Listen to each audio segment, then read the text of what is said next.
lo dicho. Buenos días a todos. Pues en la sesión de hoy pues vamos a tocar lo que es la primera sesión del segundo tomo del Capital en sí, que es la metamorfosis, bueno, y la primera sección, que es la metamorfosis del Capital y su ciclo. La anterior sesión sí que es verdad que, bueno, David hizo como una especie de, bueno, de eso, de breves voz, aparte de comentar el prólogo y demás, aunque yo creo, igual por profundizar un poco más, que creo que, bueno, a mí por lo menos yo daría algunos detalles que son, que yo, por ejemplo, creo que igual no se mencionan y que sí que me parecen interesantes o que pueden aportar. Voy a pasar un poco por encima porque no es de lo que trata esto, pero bueno.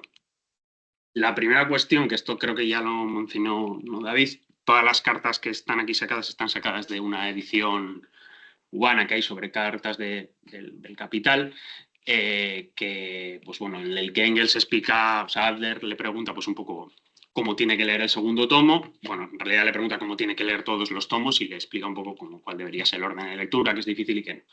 Esto, bueno, simplemente lo dejo así para que esté grabada, pero vamos, que no tiene más importancia eso que comenta. A modo de curiosidad, sí que comentaría que aquí en la sección 17 Engels dice que es de una simple lectura rápida, cuando en el prólogo comenta que de esa sección ninguna cada capítulo tiene dificultad, menos precisamente la sección 17, pero bueno, sin más.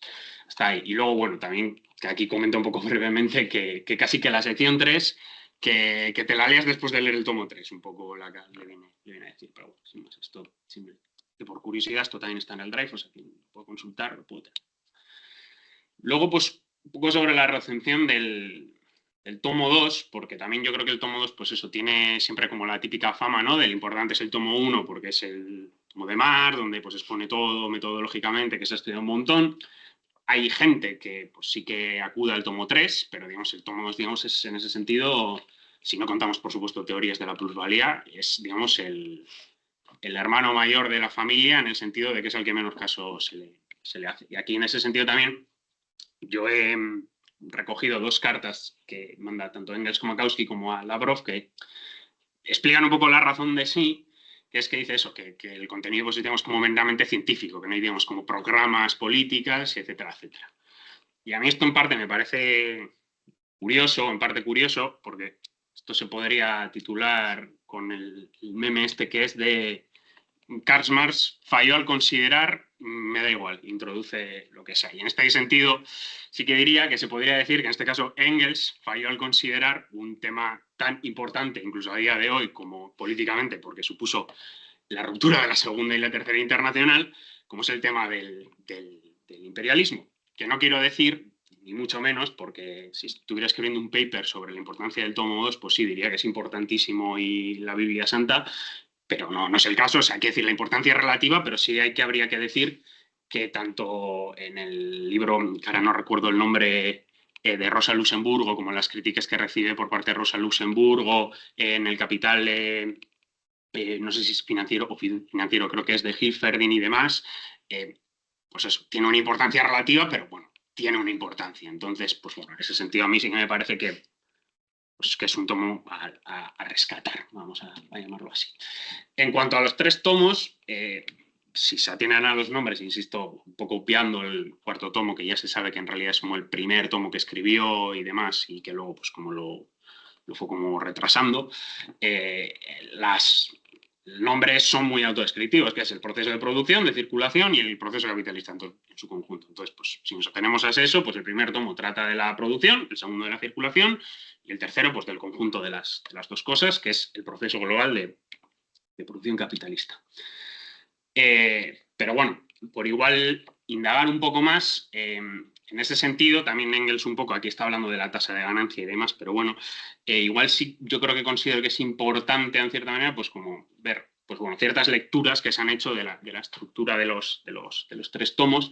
En este caso es la que dice Engels, pues dice eso, dice algo muy parecido a lo que propiamente dice el libro, ¿no? Pues que en el tomo 2 se ven las determinaciones que nacen pues, del propio proceso de circulación, mientras que en el libro 1 se encuentran preexistentes, en cierto sentido, pues bueno, que están ahí. Además, bueno, en el libro 1, en cierta manera, digamos, es como que el momento de la producción se asume, vamos a decirlo, en cierta manera, como una inmediatez, ¿no? Como algo que simplemente ocurre, entra a la producción y sale de la producción, pero no se analiza, digamos, esa producción en la escala temporal, ni demás, que eso lo analice un poco más tarde pues en la circulación. A modo de disclaimer, cuando digo que no analiza igual algunas cosas, me refiero a que no las analiza sistemáticamente, porque hay muchas cosas que más constantemente va adelantando. Igual a veces lo de la caída tendencial de la tasa de ganancia también lo adelanta en el libro 1 por momentos, pero no lo trabaja sistemáticamente. Entonces, y más.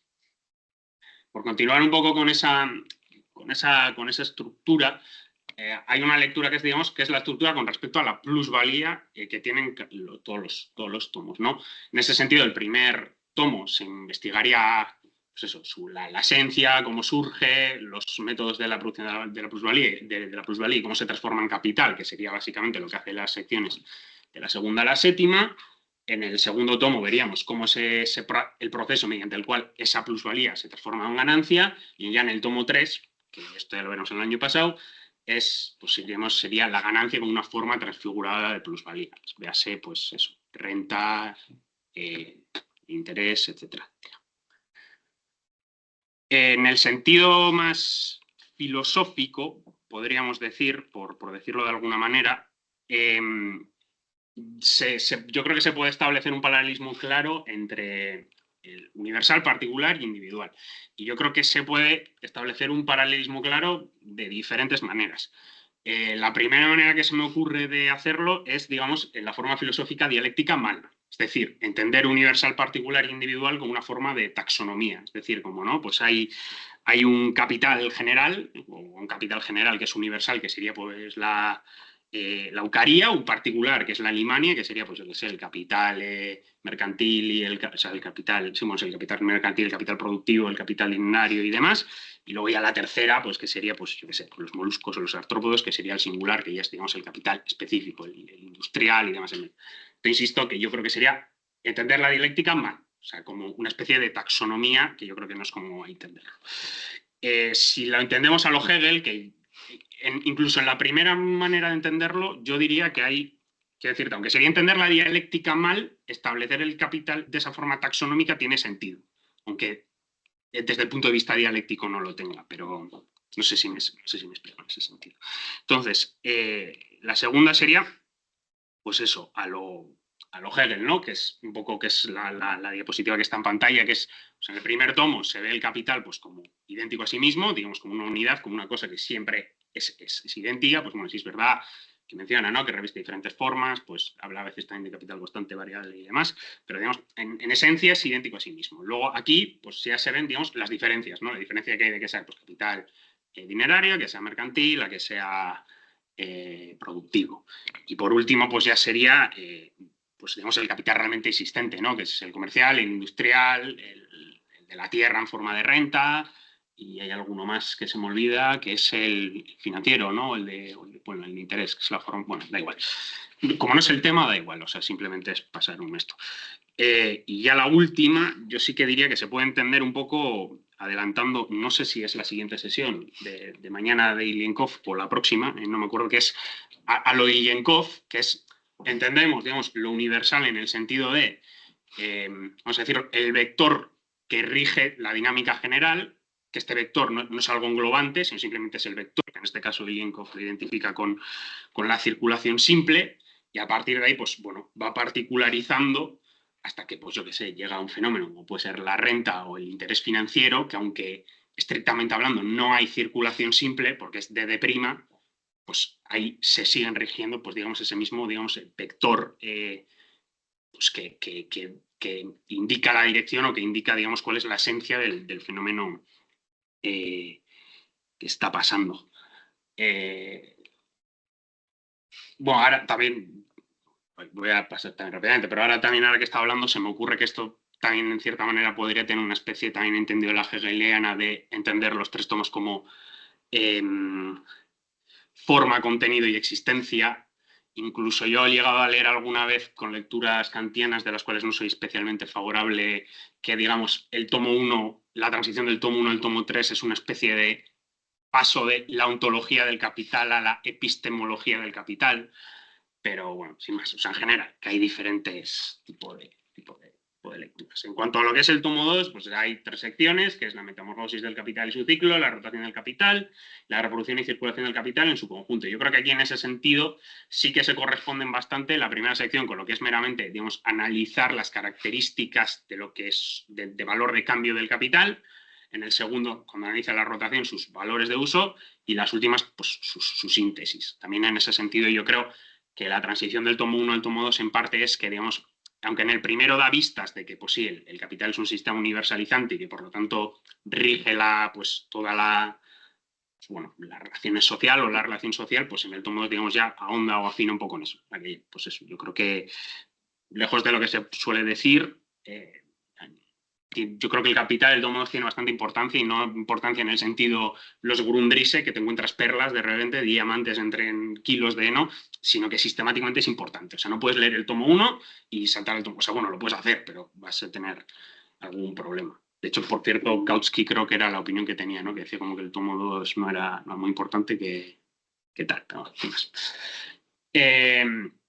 total, en cuanto al contenido en sí, que es a lo que vamos, espero no haberme demasiado, empieza básicamente en que pues, el ciclo del capital se compone de 3 fases, ¿no? La primera fase, que es dinero-mercancía, donde el capitalista aparece como un comprador y compra las mercancías que necesita la producción. La segunda, el consumo productivo de esas mercancías, donde se crea una mercancía de un valor de uso superior. Y la tercera fase, que es, digamos, cuando el capitalista y es el vendedor, entonces retorna a él, retorna pues, a la circulación como vendedor. Ya aviso también, a modo de disclaimer, que no tiene que ver con presentación, pero que es posible que haya alguna errata a la hora de escribir las fórmulas o alguna cosa, porque tengo el brazo roto, me cuesta bastante escribir, entonces, pues bueno, o sea, es posible que haya alguna cosa que se me haya colado. Bueno, si hay alguna errata, me decís sin problema y ya está. Entonces, en ese sentido, lo que Marx aclara, también ya el propio Marx en este sitio se aclara que cuál es no lo dice explícitamente, pero cuál es la distinción entre el capital, o sea, el tomo 1, el tomo 2 y el tomo 3, dice que en el tomo 1 no se consideran las formas de capital al repetirse su ciclo. Y ahora sí, ahora es el objeto de estudio, digamos, del tomo. Pero se sigue suponiendo que las mercancías se venden a su valor en circunstancias invariables y se abstrae de las variaciones de valor que puede haber en el propio ciclo. Es decir, lo que trata en el tomo 3, entre otras cosas. Continuando con esto, que es la primera frase, que es el de M, hay una cuestión que yo creo que es una idea que se repite constantemente a lo largo de las 3 fases, que yo creo que es la idea más importante de todas estas 3 secciones, que se puede resumir algo así, que es lo que convierte este proceso de la circulación general de mercancías al mismo tiempo en parte funcionalmente determinada del ciclo autónomo de un capital individual, no es en primera instancia la forma del proceso, sino su contenido material, el carácter específico de uso que poseen las mercancías que cambian su lugar con el dinero. Bueno, esto es lo que pone, lo que acabo de decir antes me cola porque eso va más adelante, pero bueno, en esencia lo que va a estar haciendo todo el rato es, digamos, poner un poco el paralelismo de cuándo ocurre algo porque es capital y cuándo ocurre porque es otra cosa. O sea, como que está como constantemente haciendo ese paralelismo, ¿no? De decir, pues eso, algo ocurre porque es en sí una mercancía, o algo ocurre porque es capital, y que no se confunda, digamos, las características de ser capital con las de ser mercancía, las de ser dinero. En esencia, esto se puede, o sea, la frase que está en la diapositiva, se puede resumir como que, pues en esta primera fase, al ser lo que determina el carácter específico de uso que poseen las mercancías, esta fase del ciclo se puede determinar como mediante dinero compro mercancías, estas mercancías se desligan, se extienden en fuerza de trabajo, en medios de producción, pero la fuerza de trabajo contiene trabajo y plus trabajo. O sea, es decir, está implícito que esa fuerza de trabajo contiene ya cierto plus trabajo. No es simplemente, pues, yo qué sé, que yo tengo un dinero, compro unas baldosas y le pago a Adrián para que me cambie las baldosas del baño, ¿no? O sea, que eso, pues, yo qué sé, podría ser otro tipo de circulación o lo que sea. Y que además, que esto es una cosa que en ese o al menos de momento la asume, que esa fuerza de trabajo y esos medios de producción se dan en una proporción equivalente para que, digamos, el empleo productivo de esas, pues efectivamente sea productivo. Es decir, que no haya 25.000 trabajadores sin nada que hacer o que no haya 25.000 máquinas sin trabajadores que las emplean. En ese sentido, continúa y sigue diciendo que el valor de lo que es el capital productivo, de lo que se emplea en lo que es la producción en sí, pues está es idéntico al del dinero inicial, al del capital dinerario inicial, y se compone pues, del valor de la fuerza de trabajo y los medios de producción. Entonces, en ese sentido, lo característico es la transformación de este capital dinerario en capital productivo.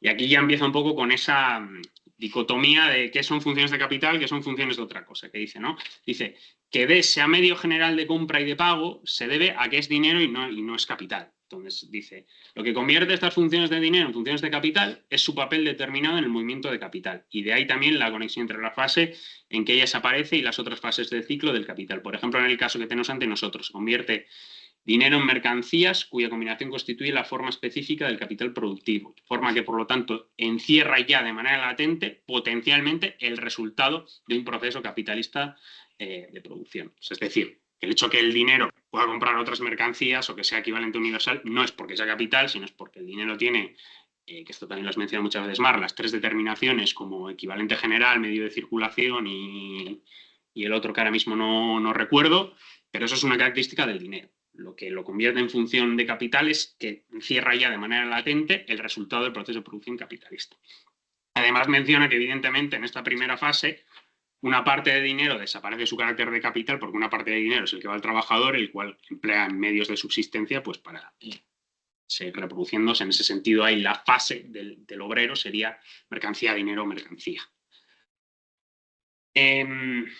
Sigue comentando que lo que es característico en este sentido del modo capitalista de producción es que se cambie dinero por fuerza de trabajo. Este es el factor característico para que el capital dinerario se convierta en capital productivo, que esto en ese sentido sería lo característico del modo capitalista de producción. Y sigue diciendo, pero que esto no es porque se compre una cantidad de trabajo mayor para pues, reponer esa fuerza de trabajo, que esto pues igual podría aparecer bajo una forma contractual, pues yo qué sé, en forma de esclavismo o de siervo de la gleba, ¿no? O en la forma de, yo qué sé, de la paga que le da un padre a su hijo para que limpie la casa. Sino porque bajo la forma de salario se compra trabajo con dinero. Aquí sigue diciendo que el trabajo mismo en sí no posee valor, sino que el salario pues en sí se presenta como el precio de la fuerza de trabajo por todo el trabajo desplegado. Es decir, no por lo que se le paga, sino por lo que despliega. Aquí yo, por cierto, que también es un poco off topic, pero yo creo que aquí uno de los debates muy típicos en la marxología, que es si Marx tiene una teoría de valor-trabajo, yo creo que aquí, por ejemplo, se ve que, pues bueno, habría más debates y mucho más matices, pero que en todo caso igual, si quieres hilar muy fino, lo que Marx tiene es una teoría valor-fuerza de trabajo, no una teoría de valor-trabajo. Porque para Marx, a diferencia pues, de Ricardo, de otros economistas, el trabajo en sí no crea valor. Lo que crea, o sea, no, es sustancia de valor, pero no tiene valor en sí, el trabajo mismo. Bueno, así más. En cualquier caso, de nuevo, lo característico no es que se pueda comprar fuerza de trabajo, que solo sería de una economía dineraria, sino que esta fuerza de trabajo pues aparezca como mercancía. O sea, es decir, no el hecho pues, de que pues, hay otro tipo de, vamos a decirlo, relación social, sino que lo característico es que esta fuerza de trabajo pues, aparece como mercancía. En ese sentido, el capitalista se presenta como la combinación de los factores objetivos y subjetivos de la producción, es decir, la combinación de medios de producción y fuerza de trabajo, porque es el que los junta en la producción. En cambio, del lado del obrero, se presenta pues eso, separado de los medios de producción, que es en parte, como ya dijo en el primer tomo, pues una de las razones por las que esa fuerza de trabajo tiene que aparecer como mercancía. Pues lo que dice es que de cierta manera esta relación de clase entre capitalista y obrero, pues que ya está presupuesta en digamos, esta primera fase de dinero, fuerza de trabajo. Dice que esta relación de capital, pues que sale a la luz durante el proceso de circulación, pues sale a la luz la relación que tiene de clase. Y dice de nuevo, esta relación no está dada en el dinero. Esta relación está dada en el dinero. La existencia de esta relación permite transformar sus funciones en funciones de capital. Es decir, que el hecho de que exista una relación capitalista de producción es lo que permite que efectivamente el dinero haga de capital dinerario. En ese sentido, Marx indica dos errores muy comunes, que es primero, que se atribuyen las funciones del valor de capital, se deducen de su carácter de capital cuando se ven al dinero, y lo contrario, que se deduce de la naturaleza del dinero, las condiciones sociales presupuestas, que no están en la simple circulación de mercancías y dinero. Es decir, el hecho de que algo se intercambie, algo circule, no supone que sea capital. O sea, si yo compro un boli y se lo vendo a Adrián por más dinero, ahí no hay, que eso, bueno, eso ya sería la tercera fase, ¿no? Pero ahí no hay relación capitalista, ahí simplemente hay circulación. En ese sentido también pues sigue diciendo, ¿no?, que el dinero no puede comprar esclavos si no existe la esclavitud. Digamos, en ese sentido una frase muy lapidaria. Y que pues esta venta de la propia fuerza de trabajo de manera sistemática, pues que supone ciertos procesos históricos, pues como el propio Marx expone en el primer tomo, pues tanto en la acumulación originaria como en otras secciones del primer tomo.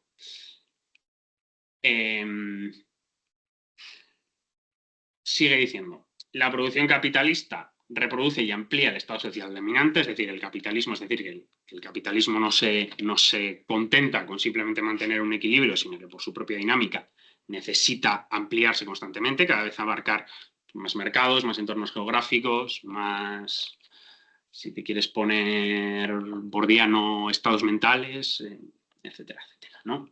Además, presupone un cierto grado de relación comercial, que hasta cierto punto podría ser obvio, ¿no? Porque si no hay comercio en ese sentido, si no habría ningún tipo de comercio, no podría haber ningún tipo de capital.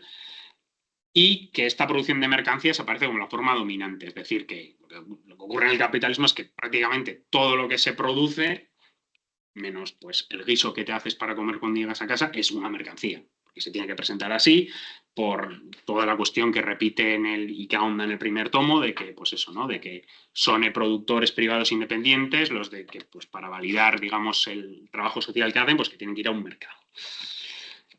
Pone el ejemplo de los terratenientes rusos, digamos, de esas condiciones históricas en las que, pues eso, vislumbra como esos terratenientes pues se quejan de que no hay dinero para comprar trabajo y que no hay trabajo al mismo tiempo. Y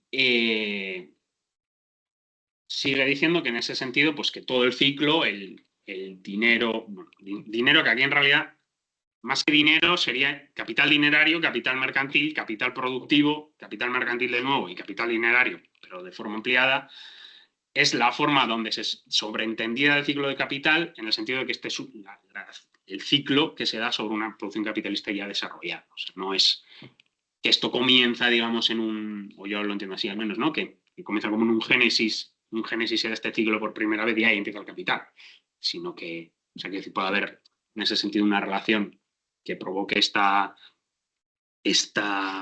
tipo de circulación sin que esté generalizada el capitalismo como sistema. Entonces, también en esa forma sobreentendida está sobreentendido que produce plusvalor y asalariados.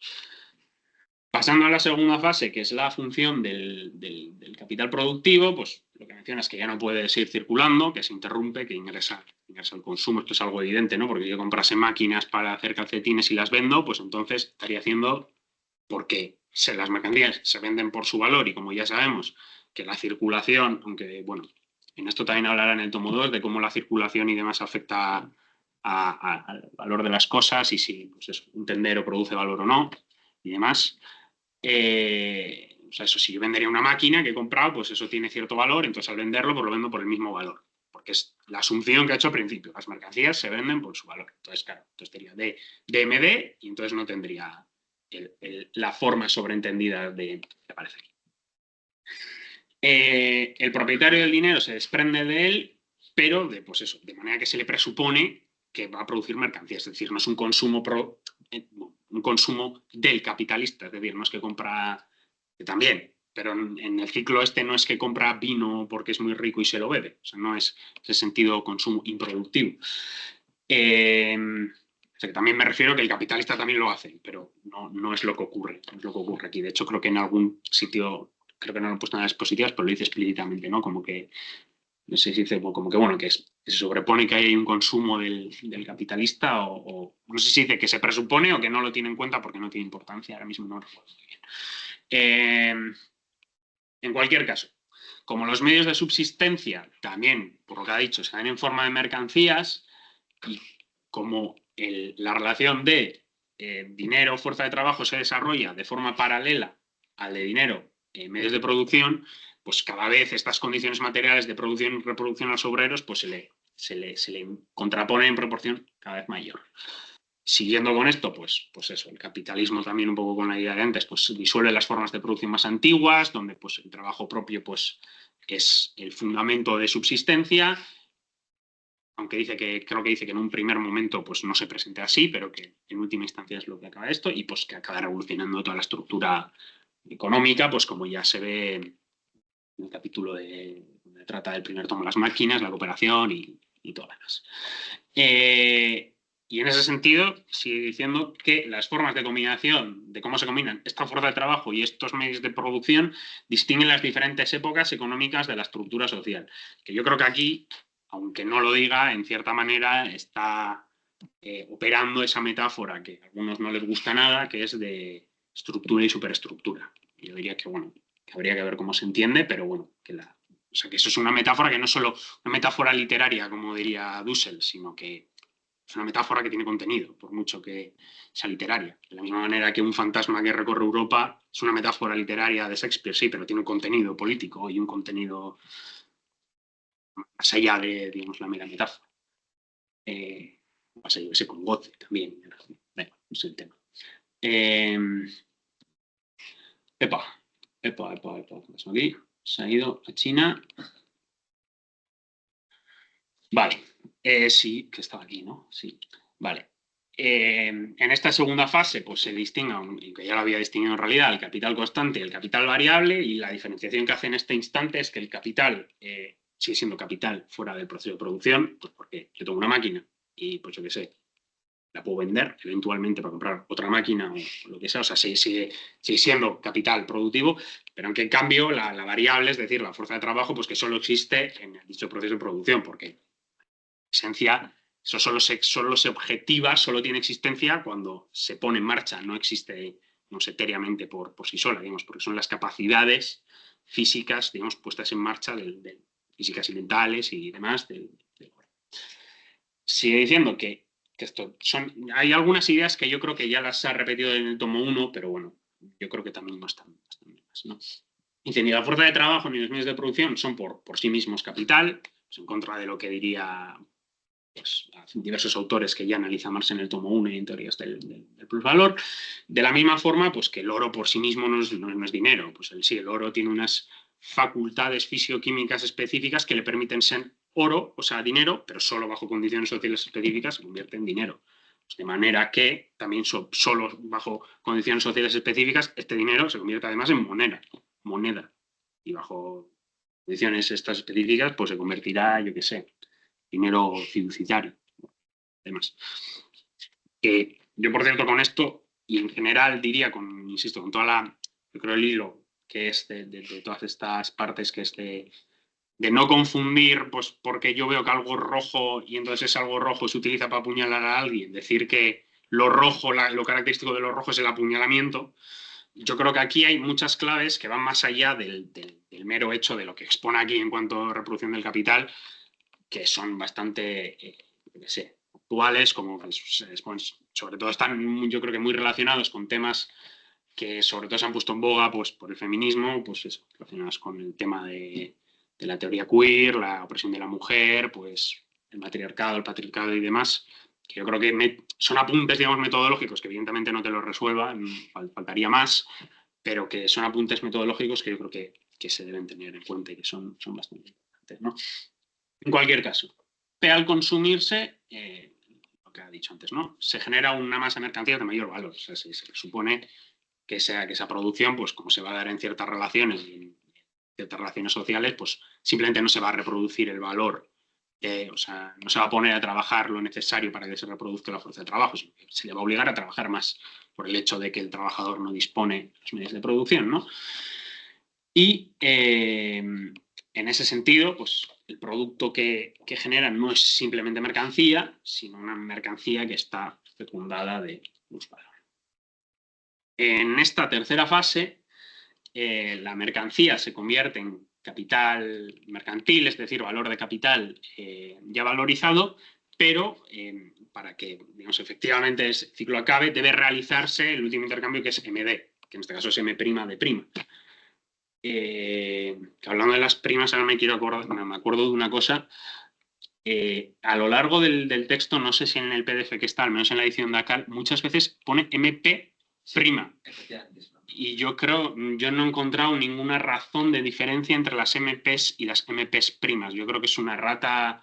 Bueno, yo creo que será que Marx igual lo apuntaría como para marcar algo, o sea, en ese sentido, pues yo que sé, que ahí hay una frase, no sé, para marcar algo, entonces al transcribir los manuscritos se han transcrito, pero no, yo entiendo que no tiene ningún contenido. Sí, o sea, muchos apartados. ¿Perdón? Yo creo que es una coma que inserta la fórmula en el texto, en el flujo del texto, y que es una coma que debería estar en el texto, pero que lo pone en la fórmula. Vale.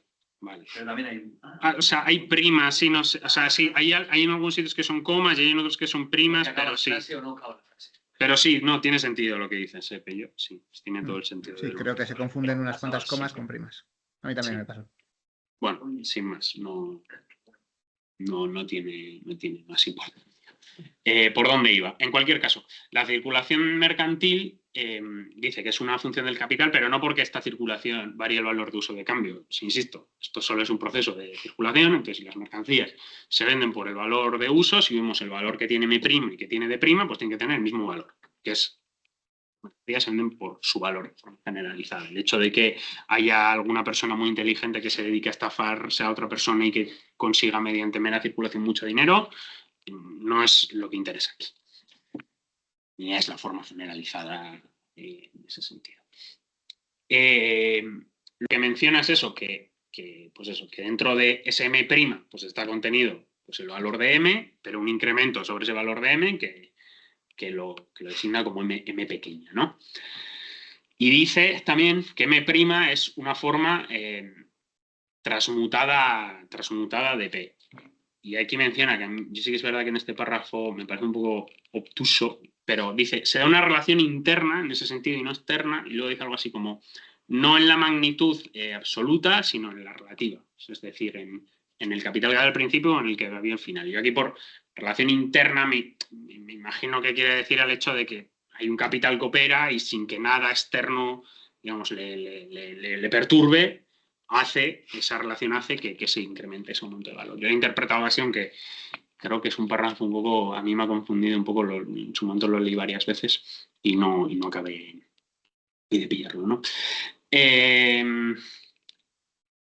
Vuelvo a insistir, M' de' es la transformación de valor invariable porque no varía de capital mercantil a su forma de dinero, y la rapidez de venta de M, que en parte podría ser la función de M, o sea, podría estar correspondido en cierta medida con su valor de uso, es independiente de su magnitud. Y aquí me parece que es importante en el sentido que ya introducen, que no profundiza un elemento, que es que hasta ahora todos los capitales han sido prácticamente idénticos, salvo alguna mención a la cuestión de pues, que tienen diferentes composiciones orgánicas de capital y demás, pero dice, ya igual composiciones orgánicas de capitales incluso diferentes o las mismas, dependiendo de lo rápido que se vendan, es decir, de que sean tomates o que sean casas, afecta, o sea, en ese sentido, a la rapidez de venta y a la circulación, ¿no? Y por último, pues, bueno, mediante la venta pues se realiza el plusvalor, de tal manera que la forma general, o mismo no recuerdo cómo lo denomina exactamente, lo voy a buscar, que no tardo nada, la forma desarrollada se podría poner de esta forma, bueno, Marx no lo pone así, pero bueno, sí, de hecho lo he puesto, no lo pone así, pero bueno, que sería lo mismo, es de capital dinerario pasa a capital mercantil, el cual está compuesto por de trabajo y de producción, se interrumpe la circulación, pasa a capital productivo, este pasa a un capital mercantil, pero con una magnitud de valor aumentada por la relación interna que comentábamos antes, y finalmente este pues, se transforma en capital dinerario de nuevo. En M' de' se realiza todo el capital adelantado y el plusvalor al venderse la masa total de mercancías. En el caso del plusvalor, la diferencia es que, claro, para la M y D, este sería el primer acto de circulación, mediante que en el caso de M, pues sería simplemente pues eso, que vuelve a su forma de dinero. Yo creo que aquí también, en parte, lo que quiere decir es como una crítica un poco implícita, una cosa que también creo que vimos en el tomo 1, de que aquí Marx no está entendiendo, por así decirlo, como que hay una parte, digamos, de beneficio y una que no. O sea, como que no entiende, digamos, de hasta que vendo lo que corresponde a M, o a lo que era el de inicial, aquí es, digamos, cubrir gastos. Y cuando vendo lo que corresponde a M pequeña, ahí es plusvalor. Si me dices, son apartes alícuotas que se realiza cuando vendes todo. Yo creo que es con lo que da a entender, pero bueno, en cualquier caso, es lo que dice, que se realiza, que es algo evidente, ¿no? Cuando se vende todo, porque si no solo se realiza una parte. En ese sentido, pues lo que varía no es la forma, sino pues simplemente pues bueno, aquí creo que me he colado, sería, no es la magnitud, sino la forma. O bueno, si es la forma, no es la forma, sino la magnitud. No, al final no, marido, no es la forma, sino la magnitud, porque está comparando D y D'. Es lo que está diciendo, es dinero, pero simplemente es dinero que tiene diferente cantidad. Y eso, cuando llegas a este D', lo que comenta es que ha ahorrado su proceso de formación, es decir, de dónde viene, no sabe si ese dinero ha venido de a plantar patatas, a hacer coches o a hacer casas. Y cuando vuelva a la producción, pues puede hacer cualquier otra cosa, patatas, coches o casas o bebés en el capitalismo contemporáneo. Pues eso, en ese sentido es independiente del movimiento que lo origina. Vale. Y aquí es cuando pare la vuelta. Esto lo pongo, que aquí he puesto 4, bueno, en realidad son 4 páginas más o menos, porque yo estuve hablando ayer con Adrián, pero bueno, Adrián comentó por el grupo que si os fijáis en la parte que está subrayada en verde, según ¿cómo se llama? Que ahora no me sale el nombre. Penguin. Bueno, no, el Penguin no. Bueno, según Penguin, Friedenthal y Adrián, vale. Entiendo que en ese orden, además, que es que primero dijo Penguin, luego Friedenthal y luego Adrián. Bueno, yo Penguin busqué por mi cuenta, pero bueno, seguramente Friedenthal lo que de Penguin. Es irrelevante en cualquier caso. Aquí, donde pone la diferencia existe únicamente bajo la forma conceptual, debería poner bajo la forma no conceptual. Porque aquí utiliza una palabra en alemán que es Begriffshof o Begriffshof o algo así, en vez de Begrifflich, que es decir, el contenido o sin contenido, digamos, literalmente en alemán. Entonces yo creo que, bueno, es interesante ver un poco todas las páginas como para tener el contexto, porque yo creo que aquí lo de forma conceptual, si está bien usado, yo creo que no está tanto relacionado, esto no sé si lo hablé contigo o lo comentaste también por el grupo, por una cuestión ni siquiera, vamos a decirlo, mágica, de que de repente digo, no, porque concepto en Hegel significa flores, sino algo más mundano. Tampoco creo que vaya por, que esto es lo que sí que hablé contigo, de que tenga que ver la cualidad y la calidad, aunque evidentemente tiene relación porque está hablando de cantidades y de fracciones y demás, sino más bien tiene que ver pues con lo que está subrayado en rojo, que es que lleva hablando todo el rato de funciones de capital y de repente aquí dice distinciones funcionales, entre paréntesis, conceptuales, y ahora empieza a hablar aquí de conceptos. Porque encima la palabra que utiliza para concepto, esto lo miré, que es la que he dicho antes, no es concepto en el sentido, vamos a decirlo, filosófico, sino que es en un sentido más, vamos a decirlo, pragmático. Pero bueno, entonces igual leo las páginas porque yo creo que es más fácil así de entender. Lo que dice es, voy a leerlo subrayado asumiendo que, bueno, que igual me salto algo importante, ¿no? Pero dice, como D', como D más D pequeña, solo existe como relación entre las partes de una suma homogénea, es decir, que se ha realizado como capital porque se ha realizado como valor, que ha incubado valor D', existe como relación capital. D no aparece ya como mero dinero, sino que aparece como capital dinero. Es decir, que el hecho de que dinero incube dinero es lo que le hace capital y no simplemente mero dinero. La propiedad de valorizarse, D está puesto como un capital por su relación contra la otra parte de prima. Y luego dice, así D' se presenta como una suma de valores diferenciadas en sí, que establece dentro de sí misma distinciones funcionales, conceptuales, que expresan la relación de capital. Yo creo que aquí está la clave, que es porque aquí Marx, por distinciones conceptuales, lo que está entendiendo, o lo que yo creo que está intentando expresar es, junto con lo que ha dicho aquí, es el hecho de que tú no puedes diferenciar, que lo dice después, $5 de $10 cuantitativamente, o no puedes ni siquiera diferenciar qué parte proviene o sea, es solo una fracción, o sea, solo está indicando, digamos, una operación matemática. Pues sí, que si tengo 10 partes y la divido en 7, pues una va a ser 7 décimos y la otra va a ser 3 décimos.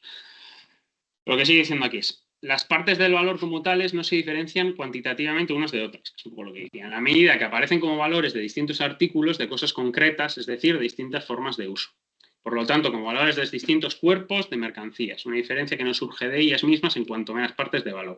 Toda la diversidad de las mercancías se borra en el dinero, porque él es precisamente la forma equivalente de común a todas ellas. Una suma de dinero de 500 libras está formada exclusivamente por elementos homogéneos de $1. Como la suma de existencia de esta suma de dinero se ha borrado la mediación que le dio origen y ha desaparecido toda huella de la diferencia específica que poseen las distintas partes constitutivas, la única diferencia que existe es bajo la forma conceptual, es decir, bajo la forma funcional de lo que es la relación de capital. O sea, para mí aquí lo que está expresando es que está diciendo es que yo no puedo diferenciar una libra de otra. Entonces, como no puedo diferenciar una libra de otra porque precisamente su cualidad es que es idéntica, la única diferencia que puedo poner es que es una diferencia conceptual donde hay una suma principal de capital adelantado, que encima esto a mí que me parece importante porque está hablando de capital adelantado y no de dinero adelantado o algo así, y una suma excedentaria de valor de no sé cuántas libras.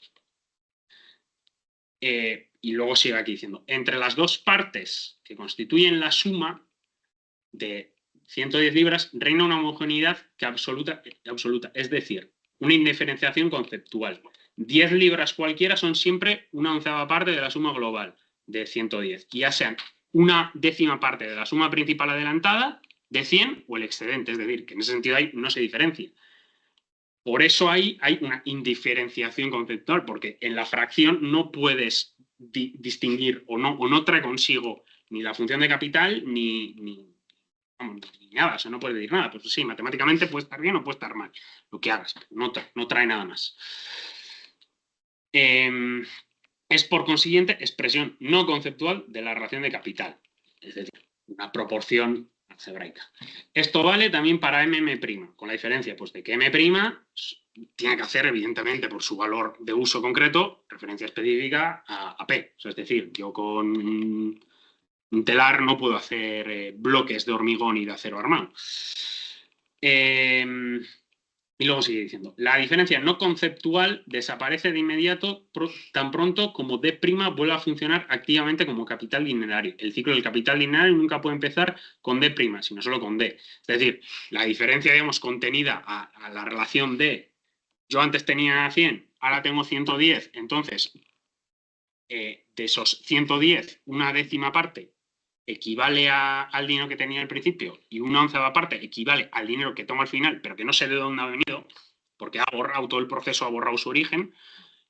Cuando vuelve en la producción, no empieza con D', sino solo con D.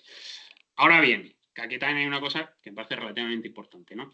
Que dice, no es una cuestión activa del capital lineario el presentarse como D'. Su propia presentación como D' es una función de M'. Y luego sigue diciendo, la relación del capital contenida en D' es que su significación funcional, porque ya que, insisto, por conceptual yo creo que está hablando de lo que está hablando durante todo el rato de funcionar, de función del capital. En la medida en que al repetirse constantemente el ciclo de D, D', se extiende D' en dos circulaciones, en la circulación del capital original y en la circulación del plusvalor. Es decir, que llega un momento a base de repetir que por un lado circula solo el capital adelantado, que puede ser 10 euros, y por el otro lado, pues circula solo el plusvalor, porque puede ser infinito, ¿no? Porque como matemáticamente no tiene ningún límite eso, pues es infinito. Pues hasta que, yo qué sé, caiga un meteorito y nos muramos todos, entonces como no hay seres humanos, no hay relación de capital. Bueno, ya aquí es lo que también comentaba antes, que dice que la forma está de D', que no incluye el consumo de capitalistas, que bueno, efectivamente lo que dice es que no incluye. Aunque es una forma conceptual del capital, no conceptual del capital, no funcional del capital, el D', D más D, es al mismo tiempo por primera vez el capital lineario en su forma realizada, es decir, como dinero que ha incubado de dinero. Es decir, que aquí se ve, o sea, quiero decir, esto es una forma no conceptual en el sentido de que si yo tengo un dinero y hago una operación, que yo creo que aquí también es relativamente importante el hecho de, o sea, no creo que sea simplemente, el D punto, no creo que sea simplemente por no poner una página más grande. Creo que quiere decir es, tengo dinero al final y tengo dinero al principio. O sea, aquí lo que quiere decir, que aunque es una forma no conceptual del capital, el hecho de tener dinero al final, el cual es igual al dinero que tenía antes, más dinero, porque eso, insisto, puede ocurrir si yo compro un boli y por 5 euros y se lo vendo a Joaquín por 6, tengo de prima, tengo de y tengo de pequeña, lo que lo hace capital es que por primera vez este capital dinerario, este D, es dinero que ha incubado dinero, ya sea en la producción, o ya sea mediante interés, o ya sea mediante renta, como dirá en el tomo 3, o ya sea mediante lo que sea. El hecho de que el D' exprese este resultado en forma dineraria como capital dinero realizado no surge de que sea la forma dineraria de capital, sino a la inversa de que es capital dinerario bajo, espera, que aquí he leído algo mal, sino a la inversa de que es capital dinerario, capital bajo la forma dineraria. Es decir, no un poco el juego este que está haciendo. Esto no es porque sea dinero, sino el hecho de que sea dinero lo que hace es que pueda hacer ese intercambio de equivalentes, pero el hecho de que la de prima, esta sea la expresión de la relación de capital, es por el hecho de que es capital, no por el hecho de que es dinero. Esto no lo he dicho al principio, que igual lo debería haber dicho, pero las páginas corresponden a las 64 y las 67 de la nueva edición de siglo XXI, y bueno, creo que será por supuesto, pero bueno, lo digo por si acaso, a la 53, 54, 55 y 56 de la anterior edición, que es la que está subida en PDF.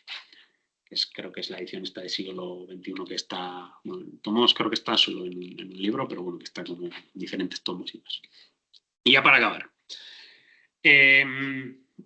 Dice que M' y D' solo son formas distintas de capital valorizado, mercantil y dinerario, que con respecto al plusvalor, que son lo mismo, sino que son, o sea, con respecto al plusvalor son lo mismo, lo único que sí diferencian es que uno tiene la forma mercancía y la forma dinero, no a que uno tiene forma de capital mercantil y otro forma de capital dinerario.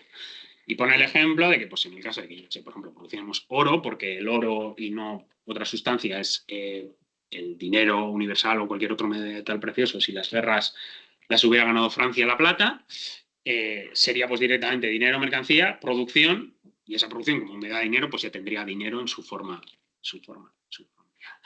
Así que, bueno, dicho esto, no tengo nada más que decir. Creo que no me he alargado demasiado para haberme olvidado el guión. Así que, bueno, si veo alguna cosa más ahora cuando comentéis, eso lo comento. Y si no, esto, como siempre, primero dudas. Dudas entiendo que incluye el debate sobre si es distinción conceptual y no conceptual. O sea, de eso ya hablamos luego. Y pues eso.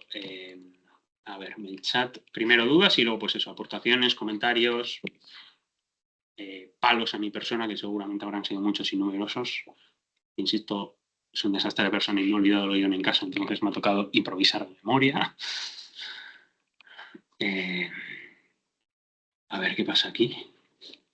¿Hace falta dar acceso? No, eso ya. Ah, bueno, esto no sé ya qué. está, ya está. ¿Incluye o no incluye? Esto no incluye o no incluye, no lo entiendo. ¿Qué has puesto tú? ¿Qué ha puesto Anne? Lo de el tema del concepto, es que no sé lo que has dicho. No sé si has dicho que si lo hablamos en las dudas o no. Después de que Después, si alguien tiene dudas, que plantee las dudas y si vale. si no hay ninguna duda, pues lo podemos. Que te había entendido que era para el turno de las dudas y eso me extrañaba, vale, bien. Pues eso, sin más.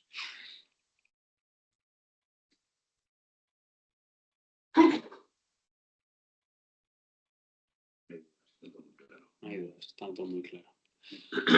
Vale, pues si está todo muy claro, pues entiendo que con conceptual o no conceptual, yo quiero decir algunas cosas. Bueno, pues que diga, pues abrimos el melón. Yo todos modos esto lo he discutido con Adrián. A mí no intentaría hacer aquí un análisis semántico de la cuestión. No, yo no voy a hacer. O sea, yo creo que aquí lo importante de conceptual y no conceptual es entender a lo que se refiere, que es el hecho de que hay cuestiones que son porque son capital y hay cuestiones que son porque son otra cosa. Que ahí está el kit de la cuestión. El hecho de, o sea, si ahí en ese sentido se interpreta, digamos, el párrafo, que desde luego es confuso, o sea, en cierta manera, bueno, yo diría que no, pero bueno, visto lo visto es confuso. Así que eso. Bueno, dale a Joaquín, que estoy aquí hablando yo. Y sí. Bueno, a mí, esta primera parte del tomo 2 los tres ciclos, el que estamos viendo, el ciclo del capital dinerario, el capital productivo y el capital mercantil, pero me parece pues que es una reflexión que Marx no tenía preparada para publicar como tal. De hecho, en las pocas páginas que hemos leído se han utilizado el manuscrito 2, el manuscrito 7, el manuscrito 5 y el manuscrito 6. O sea, Engels ha hecho aquí un popurrí de un montón de documentos, de distintos momentos, de distintas reflexiones de Marx. A mí me parece que lo más relevante es de tipo metodológico y precisamente por eso es más difícil de captar. Voy a poner algunos ejemplos. Uno de ellos ya lo señaló Ander al principio, en la página 31 de la edición antigua, donde dice que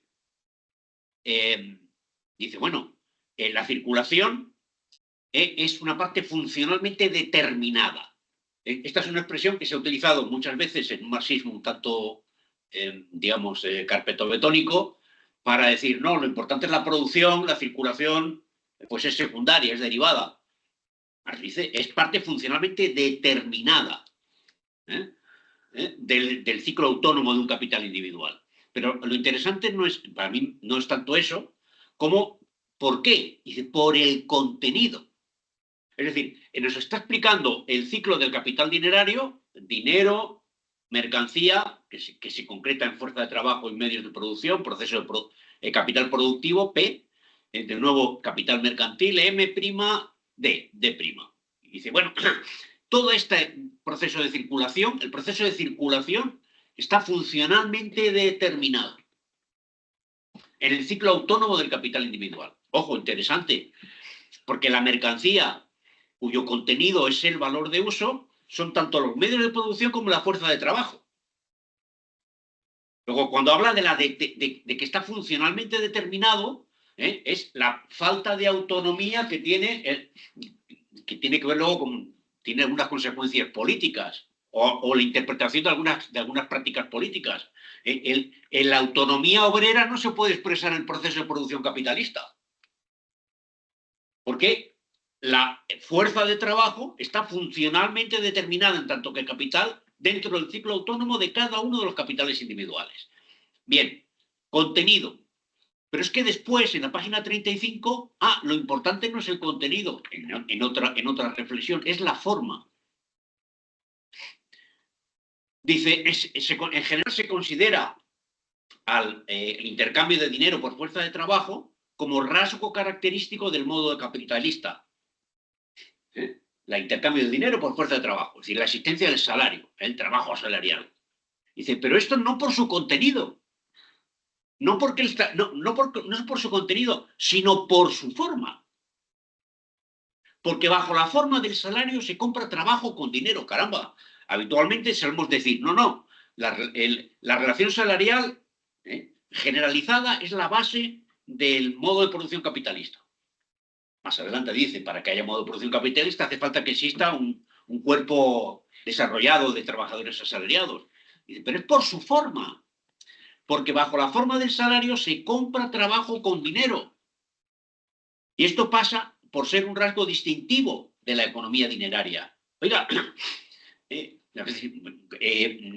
¿por qué digo que esto es desde el punto de vista metodológico importante? Pues porque nos está diciendo que tanto la forma específica como el contenido, el análisis de las formas sociales como el análisis del contenido son relevantes para determinar pues, el conocimiento, para establecer el conocimiento de un determinado momento social. Otra cuestión que yo no lo tengo como interrogante, sino como punto que me parece llamativo, en la página 44, dice que la plusvalía es fruto del capital. Página 44. El valor del producto que excede al de sus elementos constitutivos, creado por ella con su plus trabajo, es fruto del capital. Interesante esa expresión. Y luego en el manuscrito 5, en la página 48, 47 empieza el último párrafo, digamos, la síntesis que ha hecho Engels del manuscrito 5, este me parece también especialmente relevante, porque aparece en página 48 la idea del capital potenciado. Es más, creo que este párrafo es digamos, la preocupación de Marx que explica la segunda parte del tomo 2, todo el tema de la rotación. Aquí dice, el capital no actúa ni como creador de producto ni como creador de valor. Según el distinto grado de velocidad con el cual el capital se desprende de su forma mercantil y adopta su forma dineraria, es decir, el tiempo que tarda en pasar de ser mercancía a ser de nuevo dinero, de ser capital mercantil a ser dinero, o según la rapidez de la venta, el mismo valor de capital servirá en grado muy desigual como creador de producto y de valor. Caramba, esto es complicado, complejo, porque nos está diciendo que, en el ejemplo, 480 de medios de producción más 100 de trabajo más 20 de plusvalía son 600. Pero la cantidad de dinero que se obtiene al final será 600. ¿Será más o será menos? En función de la velocidad. En función de la velocidad a la que se lleva a cabo ese proceso. El grado de rendimiento de un capital está condicionado por potencias del proceso de producción que hasta cierto punto son independientes de la propia magnitud de valor del capital. Aquí se ve que el proceso de circulación pone en movimiento nuevas potencias del rendimiento, expansión y contracción del capital, independientes de la magnitud de valor del mismo. Este párrafo, que yo creo que le gusta mucho a Starita, cuando habla del capital potenciado, creo que es un párrafo especialmente relevante para interpretar todo el tomo 2 y en particular la sección de la rotación del capital. Porque nos está diciendo que en función de lo que ocurra en la circulación posterior al proceso de producción, y la circulación posterior al proceso de producción, no en la circulación del dinero que se transforma en medio de producción y fuerza de trabajo y luego se pone a producir como bajo, sino después, cuando sale como mercancía y se transforma en dinero, según lo que pase ahí, el tiempo que dure, tal, van a aparecer nuevas potencias del capital.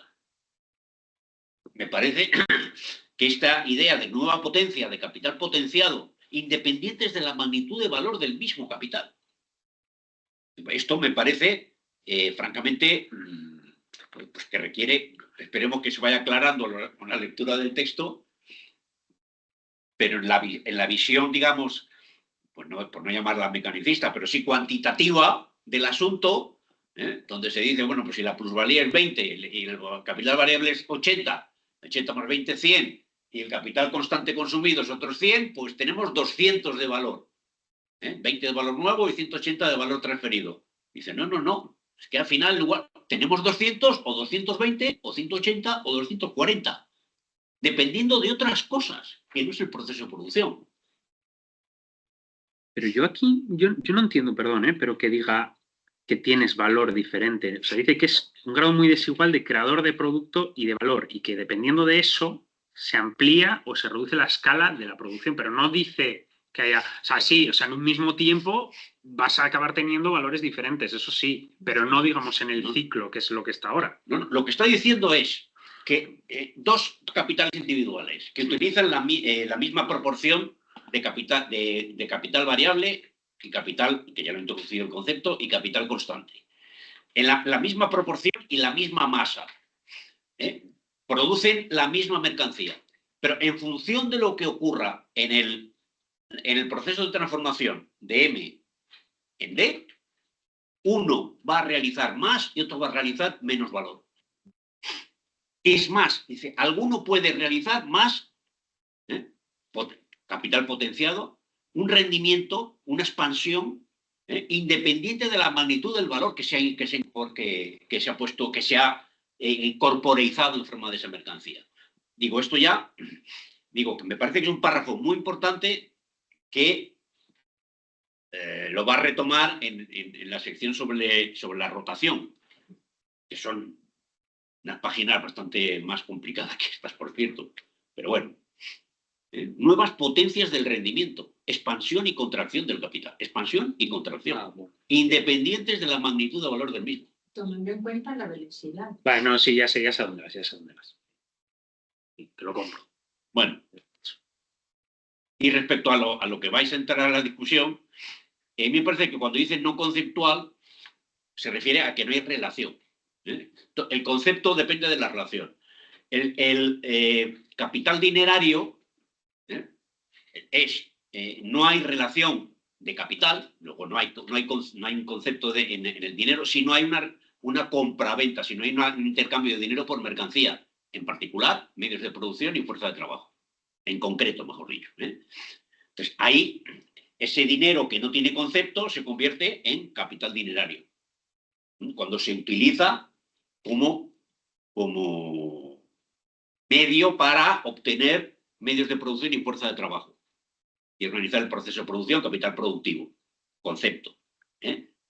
Producir la mercancía, capital mercantil, concepto. Pero el problema es que el capital mercantil deriva luego en una cosa que es dinero, que en tanto que dinero no tiene concepto. Claro, más lo que está intentando aclararse aquí, o aclarar él, entiendo yo, es el doble carácter del dinero. El dinero como dinero y el dinero como capital mercantil.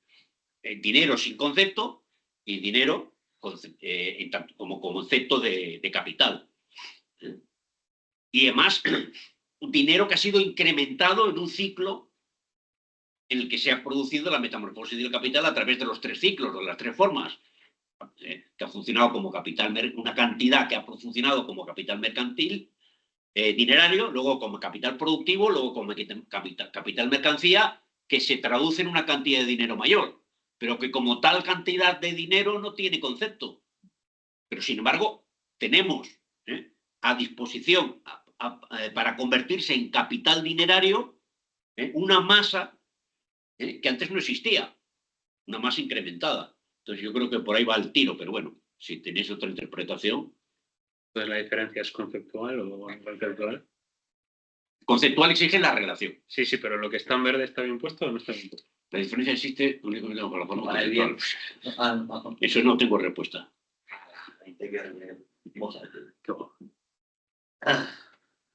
Bueno, pues a ver, supongo que en relación a eso, pues, no sé. En realidad Zane ha pedido la palabra primero y JB, que no sé quién es, no sé si tiene que ver. Tú en realidad no la has pedido, aunque imagino que No, quieres pero hablar. me tengo que marchar, así que bueno, depende de lo que tarden.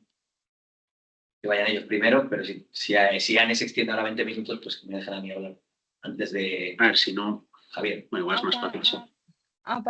¿Me escucháis? Sí, sí. Vale, muy bien. Bueno, en relación a esto último, a ver, en la presentación ha habido un momento que se ha mencionado cualidad y calidad, es cualidad y cantidad. Y, o sea, que entiendo que ha sido un error en el hablar, pero claro, es que la cuestión de esto es que, o sea, precisamente, o sea, esto apunta a algo que es importante y que, bueno, ya lo he dicho en otros espacios y ya estaréis aburridos de escucharme, pero la cuestión es que, bueno, o sea, la economía política clásica se plantea a ver, o sea, de dónde, cuál es el origen de la riqueza y dan a eso soluciones que no enlazan con la producción material, con el proceso de producción. En cambio, aquí Marx precisamente lo que quiere decir es que aunque conceptualmente, aunque cuantitativamente aparezca como valor y haya una diferencia del principio al final, no nos podemos quedar simplemente con esa diferencia conceptual del principio y el fin, ese incremento de la plusvalía, sino que hay que ver qué relación tiene con cómo se ha producido, que es el aspecto cualitativo de esa plusvalía, que sería el plusproducto. Por eso ahí no cabe una forma no conceptual, porque, o sea, al final estaría redundando sobre la parte cualitativa y aquí precisamente está, porque una forma no conceptual, ¿cuál sería? pues la que corresponde al valor de uso. Pero aquí hace referencia a la forma precisamente conceptual. Por eso la economía política clásica, bueno, pues ha dejado de lado toda esta parte de la producción y se explica con castillos en el aire la producción de plusvalía, precisamente por no tener en cuenta esta diferencia entre lo cualitativo y lo cuantitativo, que es el gran aporte de Marx y todo, bueno, no, evidentemente no solo en esto aislado, no podemos aislar cosas, sino pues en todo el desarrollo que tiene pues el tema, el valor de uso, el valor de cambio y demás, en la producción del plusvalor. Y luego también comentar que justamente los puntos suspensivos esos a los que has hecho referencia, sí, claro que no son para dejar espacio porque sí, lo menciona precisamente al principio del capítulo y dice que esos puntos suspensivos son la interrupción del proceso de circulación. ¿Para qué? Para la producción. Y ahí es donde se da esa difícil y compleja pues relación entre la parte del capital, de cuándo aparece como capital, cuándo aparece como dinero, cómo aparece como medio de producción, cuándo aparece como capital constante, porque corresponde a esa dualidad, que no dicotomía, pues del capital. Y alguna cosa más. Creo que la referencia del fantasma no es una referencia de Shakespeare, me parece que es cosecha propia de Marx, que además de, o sea, era un buen escritor, vamos, y tenía esos momentos de lucidez literaria. Y ya está, eso es todo.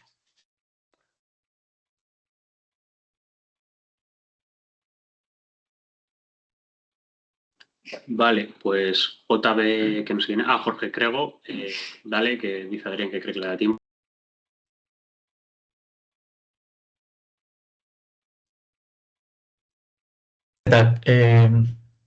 Bueno, varias cuestiones, quizá por orden de aparición en el texto. Hay una cuestión del primer comentario que yo había interpretado de otra manera y que es esa cuestión de, creo que aparece recogido como si lo importante es la forma o el contenido. Y yo lo había interpretado de otra manera del siguiente modo. O sea, yo creo que en la primera aparición de esta cuestión, que es al principio de la sección de la primera fase, eh, lo que viene a señalarse es que lo importante no es la forma del proceso, en el sentido que lo importante no es DM, sino el contenido material, es decir, el contenido de M. Y el contenido de M que hace especial esta circulación general de mercancías y la convierte en parte funcionalmente determinada del ciclo autónomo de un capital, es que M tiene un contenido específico, un contenido material específico, que es fuerza de trabajo y medios de producción. Entonces, dicho esto, ¿cómo se interpreta el otro párrafo, que es el de la página 35? Yo, según lo entendí, lo que me parece que quiere decir más es que esto a lo mejor no sé, o sea, que cuando él dice en general se considera a DFT como rasgo característico del modo capitalista, me da la sensación de que él lo atribuye, no sé, al sentido común, a otros autores que en general pues entienden que la característica del modo de producción capitalista es que con dinero se compra fuerza de trabajo. El problema es que cuando estos otros, digamos, autores identifican DFT como rasgo característico del modo capitalista, no lo hacen por el motivo adecuado, es decir, no lo hacen por el contenido específico de esta relación en la cual, dice Marx, se compra una cantidad de trabajo, se estipula el suministro de una cantidad de trabajo mayor que la que es necesaria para reponer el precio de la fuerza de trabajo. Es decir, se estipula la compra de fuerza de trabajo generante de plus trabajo. Y en lugar de esto, que es el contenido material, en lo que se fijan estos autores, que sí que aciertan a señalar dinero, fuerza de trabajo, es simplemente en la forma, que con un dinero se compra un trabajo, pero no son capaces de caracterizar ese trabajo concreto que es un trabajo generador de plusvalor. A diferencia de, por ejemplo, cuando con dinero compramos un trabajo para que nos arreglen el baño de casa, por poner un ejemplo. Yo lo interpreté así. Entonces, En esta interpretación, Marx seguiría diciendo lo importante no es la forma de M o de FT, lo importante es el contenido específico de esa M y el significado específico que tiene FT en este contexto, que no es equiparable a T y solo aparece como T en la forma, digamos, en la falsa forma del salario. No sé si esto, bueno, al menos fue como yo lo interpreté. Y con respecto a la cuestión de no conceptual, según lo que, o sea, yo la interpretación, o sea, yo sí que creo que hay un problema de concordancia o de coherencia y que hay, bueno, que tomar una decisión y unificar dos ideas, que es la idea de forma conceptual que aparece en un punto y forma no conceptual. Sin embargo, curiosamente, mi sensación es que el texto ganaría en claridad si la primera, la que alguien proponía cambiar y decir forma no conceptual, se mantiene como forma conceptual y la segunda aparición, al principio del siguiente párrafo no, un párrafo más, se elimina el no. O sea, creo que, o sea, por lo siguiente, mejor me explico porque cuando comienza a tratarse este tema, lo que dice Marx es que D está puesto como capital por su relación con otra parte de D', es decir, con D minúscula, con, digamos, el plusvalor transformado en dinero. Y así, dentro de sí misma, D' genera distinciones conceptuales. Entiendo que se refiere a distinciones entre D y D'. Por tanto, pasando ya a ese párrafo en el que dudamos si hay que cambiar o no, la diferencia entre la suma principal y la suma excedentaria aparece ahora de forma conceptual, no como dice un poco antes, como diferencia específica. Es decir, es una diferencia conceptual en el sentido de que ya no hay diferencia entre sumas de dinero, como sí podía haber. Entre mercancías, dice de manera un poco críptica antes, sino que solo hay una diferencia conceptual. Digamos que materialmente el dinero, el D y D' son lo mismo, pero conceptualmente son diferentes. Por eso, lo que me parece un poco extraño es el siguiente párrafo que empieza con la diferencia conceptual entre suma principal e incremento, desaparece de inmediato tan pronto como D' vuelve a funcionar activamente como capital dinerario. Digamos, en mi uso de las palabras, esto se entiende muy bien porque la diferencia conceptual entre suma principal e incremento, la diferencia, digamos, entre D y D minúscula, desaparece cuando D' vuelve a funcionar como capital dinerario porque entonces ya no hay D mayúscula y D minúscula, sino que vuelve a haber solo D. Por eso desaparece esa diferencia. No sé bueno, quizá es un poco aventurado y no puedo sostener esto en ningún texto, en ninguna autoridad, más que en mi interpretación. Y hay alguna cuestión adicional que me parecía interesante comentar, pero bueno, si da tiempo lo comento después y si no, pues con esto creo que es suficiente. Vale, pues le paso la palabra a Adrián. No sé, antes aclarar por alusiones que, como bien está indicado en la mayoría de ediciones del Manifiesto Comunista, al igual que lo del topo lo saca de Hamlet, el fantasma que recorre Europa es una referencia bastante evidente al padre de Hamlet que recorre la explanada de Elísima. Así que, dicho esto, Adrián. Vale, yo para empezar, el tema de Joaquín, lo de la forma y tal, no sé si le he captado muy bien, pero aquí básicamente, Jorge también le intento responder, aquí básicamente lo que dice la forma de salario, que se compra con dinero, él está tildando a esto como algo, una comprensión, digamos que irracional.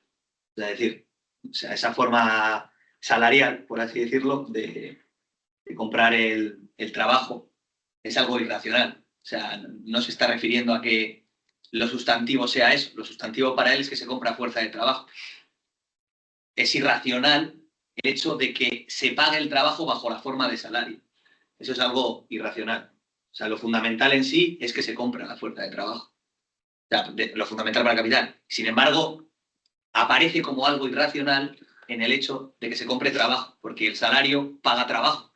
Y, o sea, así se presenta, ¿no? Paga trabajo. O sea, para él eso es lo irracional. Bueno, en cualquier caso, respecto a lo otro, bueno, A ver, yo, bueno, con respecto a lo que ha comentado Anne, yo creo que los tiros no van exactamente por ahí. Bueno, yo eso, estuve debatiendo con Ander, bueno, envió unos audios y tal, y los estuve escuchando. He releído esto otras 2 veces, a mí me sigue sin quedar nada claro. Mi interpretación, a ver, si puedo justificar que ponga conceptual y que realmente esté aceptado Marx en primer lugar, y luego a ver si se ven aquí contradicciones. O sea, quiero decir, aquí nos dice, en la página 64 de la nueva edición, dice, pero como D' como D más D, representa al mismo tiempo una relación cualitativa, aunque esta misma relación cualitativa solo existe como relación entre las partes de una suma homogénea, es decir, como relación cuantitativa. ¿A qué se refiere aquí con relación cualitativa? Eso es lo que primero creo que hay que aclarar. Y yo creo que, bueno, o sea, si me equivoqué yo, voy a intentar justificar que efectivamente me equivoqué. Quizá, en este caso, por relación cualitativa, entiendo que se refiere a lo que dice después, que D' se presenta como una suma de valor diferenciada en sí, que establece dentro de sí misma distinciones funcionales. O sea, aquí está igualando relación cualitativa con distinciones funcionales. ¿Por qué distinciones funcionales o conceptuales, como dice aquí? Porque más atrás ha señalado que lo que es el valor de capital asume funciones distintas de lo que puede ser el plusvalor. O sea, es decir, D mayúscula y D minúscula asumen funciones distintas. En este sentido, al asumir funciones distintas, yo creo que aquí entonces le estaría tildando como relación cualitativa distinta. ¿Y qué se refiere con relación cuantitativa? Entonces, por relación cuantitativa se referiría entonces a la relación no conceptual. Entonces, en el siguiente párrafo, ignorando lo que dice al principio, dice, como en la simple existencia de esta suma de dinero se ha borrado toda la mediación que le dio origen y ha desaparecido toda huella de la diferencia específica que poseen las diferentes partes constitutivas del capital en el proceso de producción, la diferencia existe únicamente bajo la forma conceptual de una suma principal y una suma excedentaria. Forma conceptual en el sentido de que cada forma conceptual o funcional, porque es lo mismo, en el sentido de que cada una juega un papel distinto. O sea, juega un papel distinto porque más adelante, creo que ha dicho, o atrás, ha dicho que, más adelante dice en la página 66, la relación de capital contenida en D', la relación de una de sus partes en cuanto a valor de capital con la otra en cuanto a incremento de valor de este, adquiere sin duda significación funcional en la medida en que al repetirse constantemente el ciclo se extiende D' en 2 circulaciones, circulación de capital y circulación de plusvalor. Por lo tanto, cuando dice circulación, o sea, cuando dice distinción conceptual o relación o diferencia conceptual, se refiere, en mi opinión, a que cada uno va a cumplir una función distinta, uno como circulación de capital y otro como circulación de plusvalor. Entonces, hasta aquí, padre, estaría bien. Y acto seguido, lo que nos dice es, sí, bien, pero esa forma conceptual que distingue por una parte a la suma principal y a la suma excedentaria aparece cancelada como relación cuantitativa. Y es lo que ha dicho antes Ander, aparece como fracción solo. O sea, lo que antes pareciera ser una distinción cualitativa entre D mayúscula y D minúscula, simplemente se resuelve como una fracción de una fracción numeraria. Es decir, ahí no existe ninguna relación cualitativa distinta entre ambas dos, ¿no? Por lo tanto, aquí diría eso. Y en el siguiente párrafo, que dice que igual es contradictorio Jorge, dice, la diferencia no conceptual entre suma principal y incremento contenida en D' podría ser acertada en caso de que consideremos que por la diferencia no conceptual entre suma principal e incremento se refiere a la relación cuantitativa entre las partes integrantes de esa fracción, o sea, a la relación cuantitativa. O sea, en resumen, suma principal e incremento, o D y D minúscula serían distinciones conceptuales propias de una relación cualitativa, y a diferencia de eso, la relación entre una parte de la fracción y otra parte de la fracción sería una relación simplemente cuantitativa. Por lo tanto, podría estar aquí acertado. Yo creo que no se refiere con relación, bueno, pues acabo de ver, con diferencia conceptual a diferencia cuantitativa en este caso, por lo que digo. Y luego hay una cuestión más adelante que dice que es interesante, que es ya casi terminando esta sección 3, bueno, este subapartado 3, que nos dice, porque vuelve a utilizar el término conceptual y es un poco ojo, dice, el capital mercantil, como producto directo del proceso capitalista de producción, trae a la memoria a este su origen y por ende es en su forma más racional, menos no conceptual, o sea, más conceptual, ¿no? Menos no conceptual igual a más conceptual, que el capital dinerario en el que se ha borrado toda huella de este proceso. Así como en general el dinero se borra toda forma de uso particular de la mercancía. O sea, nos está diciendo que el capital en su forma mercantil es más conceptual que en la forma de capital dinerario. Evidentemente, si está utilizando concepto en el mismo término, aquí nos está refiriendo a diferencias cuantitativas, como acaba de poner Ana. Yo creo que la clave está en que el concepto para aquí es utilizado como un continuum, que a la vez que se va desconceptualizando, o sea, que es menos concepto, va borrando las huellas de las anteriores fases. Por lo tanto, tenemos que en el capital mercantil es más conceptual. ¿Por qué? Porque ahí se aprecia, digamos, la diferencia, digamos, entre las diferentes fracciones que han generado ese capital. O sea, nos permite comprender mejor lo que sería el proceso de producción capitalista. En el dinero se aparece eso borrado, por lo tanto es menos conceptual, pero aún así dentro del dinero podríamos decir que hay como, o del capital dinerario, hay dentro de eso como dos fases distintas. Una sería, o tres fases incluso, uno sería la relación cualitativa entre D y D minúscula, que sería más conceptual. La siguiente sería la relación cuantitativa entre fracciones dentro de ese D', que sería todavía menos conceptual, y finalmente habría una forma todavía menos conceptual, que es la que señala aquí, que dice la diferencia no conceptual entre suma principal e incremento contenido de prima, en tanto que expresa el resultado del movimiento, desaparece de inmediato tan pronto como D' vuelve a funcionar activamente como capital dinerario. Es decir, cuando vuelve a funcionar como capital dinerario, que ya no sería D', sino D, aquí ya se ha borrado todos los orígenes. Aquí ya solo tenemos dinero. Y por lo tanto sería una forma absolutamente ya, o sea, desaparece incluso cualquier tipo de concepto. Entonces, yo creo que quizá, aunque no lo tengo nada claro, o sea, esto lo tengo que decir, que no tengo nada claro, puede ser que sí que esté bien que ponga forma conceptual y que se refiere a eso, a un continuum en el que se va borrando las huellas de cada paso, cada vez más. Yo lo que digo también, en parte, es, bueno, esto es no sé el carácter de borrador y si se utiliza el concepto en los mismos términos en uno y el otro lado, en fin, no lo sé. Pero bueno, hasta aquí lo que yo puedo. O sea, los interpretar. conceptos en el esto original sí que se utilizan, ¿eh? O sea, utiliza siempre la palabra durante todo el esto functional, que creo que de hecho en alemán indica como, no en el sentido de función, sino práctico, o sea, como algo, digamos, esto, y luego lo que pone entre paréntesis pone conceptual o algo. Sí, lo he dicho antes, y es el término. Begriff ese, ¿no? Eso, Begriff, perdón, no, porque conceptual es el otro, es verdad. Begriff, que es el que se repite durante También todos al los final, estos. cuando he dicho esto. Y es incluso el que creo que se repite, porque también lo miré en algunas cosas y salen en el tomo 1 y demás. Sí, eso también al final, sí. Tiene sentido si consideramos concepto como algo así como, ya ayer te decía, como algo así como esencia. La esencia o la ley que determina el fenómeno, ¿no? Como podría considerarlo Ilienko, en este caso, ¿no? No sé si utiliza el término ley que determina, pero como lo que rige, ¿no? El fenómeno. Sí. A medida que va el fenómeno presentándose cada vez más en diferentes formas, esa ley se va como borrando. O sea, cada vez somos menos capaces de detectar lo que había detrás. O sea, lo que era constitutivo del objeto, por ejemplo, en este caso, ¿no? Y aquí yo creo que puede referirse a eso. Sí que es verdad que, como ha dicho Anne, en algún lado, o sea, aquí dice, las partes del valor no se diferencian cualitativamente unas de otras. Aquí utiliza otra vez cualitativo, pero creo que no lo utiliza en el mismo término que relación cualitativa antes. Efectivamente, se diferencian cualitativamente unas de otras, en el sentido de que son valores de uso distintos, ¿no? Por ejemplo. Pero yo creo que aquí, por relación cualitativa, no se está refiriendo a eso. Aún así, yo no lo tengo 100% claro y creo que hay. Si se relee otra vez, igual yo me encuentro otra vez con dificultades para la explicación esta que digo, ¿no? O sea, simplemente para comentar, o sea, esto lo no conceptual lo saqué de.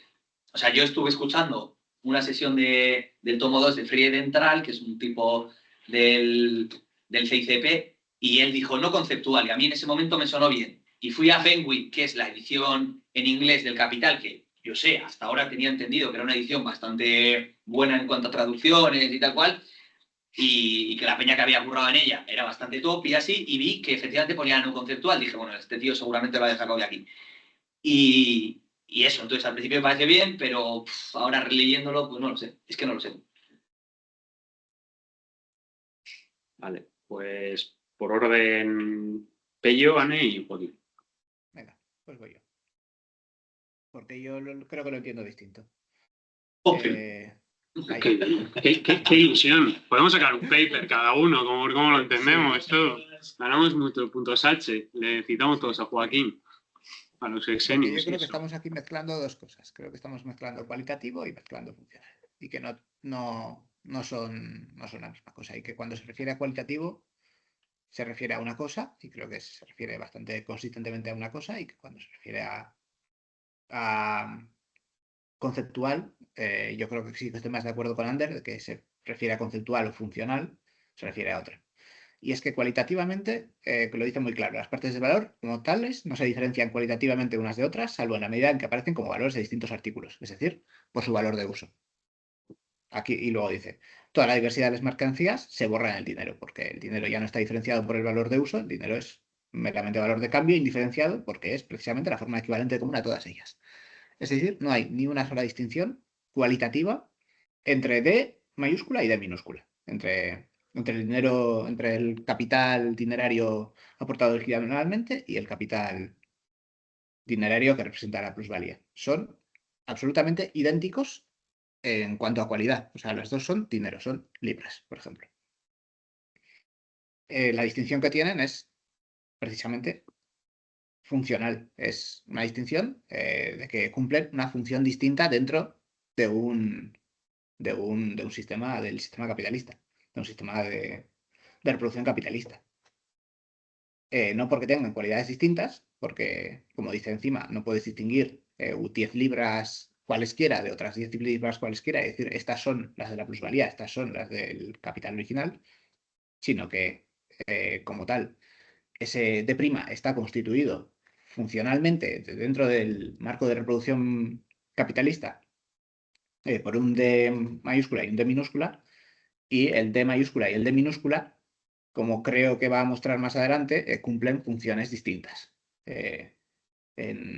Conceptualmente cumplen funciones distintas en la reproducción del capital. Y bueno, luego supongo que veremos, que ya adelanto en el tomo 1 también, de que pues se va reinvirtiendo y de cómo el D minúscula se va ampliando constantemente y el D mayúscula se mantiene constante, y eventualmente el D mayúscula pues se vuelve nimio, despreciable respecto al de minúscula, que se ha ampliado hasta el infinito. Por lo tanto, esa sería, entiendo, la distinción funcional, la distinción conceptual entre lo que sería D mayúscula y D minúscula. Y cuando se refiere a distinción no conceptual, y es que aquí hay dos distinciones entre D mayúscula y D minúscula, se referiría sencillamente a la relación, aquí sí cuantitativa, aquí sí a qué fracción de ese D' corresponde cada uno, a una onceava parte o a 10 onceavas partes, por ejemplo. De este modo, no sería una cuestión de cualidad y cantidad, sino que sería una distinción sería una cuestión de dos distinciones que existen entre D mayúscula y D minúscula. Una distinción cuantitativa, no funcional, no conceptual, que es, pues, por la casuística que sea, qué relación numeraria tienen la una con la otra, que tienen una determinada, y por otro, la relación funcional que cumplen dentro de la reproducción del capital, que es D y D mayúscula y D minúscula. Entonces, entendiéndolo así, cuando luego dice la diferencia no conceptual entre suma principal e incremento contenida en D', es decir, la diferencia no conceptual, la diferencia cuantitativa, en tanto expresa el resultado del movimiento de D', desaparece de inmediato tan pronto como D' vuelve a funcionar activamente como capital dinerario. Es decir, cuando D' se vuelve a reproducir y llegamos a D', ahí ya la relación no conceptual, que es que una sea una onceava parte y la otra sea 10 onceavas partes, desaparece, porque ahora pues la relación no conceptual será otra. Habrá otra proporción que pues será la que sea entre D mayúscula y D minúscula. Concretamente, seguramente D minúscula haya crecido, mientras que D mayúscula se ha mantenido constante en términos absolutos, y por lo tanto en términos relativos D mayúscula haya decrecido y D minúscula haya aumentado. En cambio, la relación funcional, la relación conceptual, se mantiene y es que ambas dos, D y D' siguen estando en D, digo, D y D mayúscula y D minúscula siguen estando en D', es decir, una vez habiendo pasado de nuevo por ese ciclo, y aparecen de nuevo cumpliendo sus funciones específicas dentro del ciclo de reproducción del capital, que son distintas. Yo creo que esa es la diferencia, que el texto está correcto, que no tiene nada que ver con una distinción cualitativa, porque no hay distinción cualitativa entre D mayúscula y D minúscula, y que la distinción es que entre D mayúscula y D minúscula existen dos distinciones distintas, una funcional y otra cuantitativa, y que una de ellas desaparece cada vez que se reintroduce en el ciclo de circulación del capital y la otra se mantiene.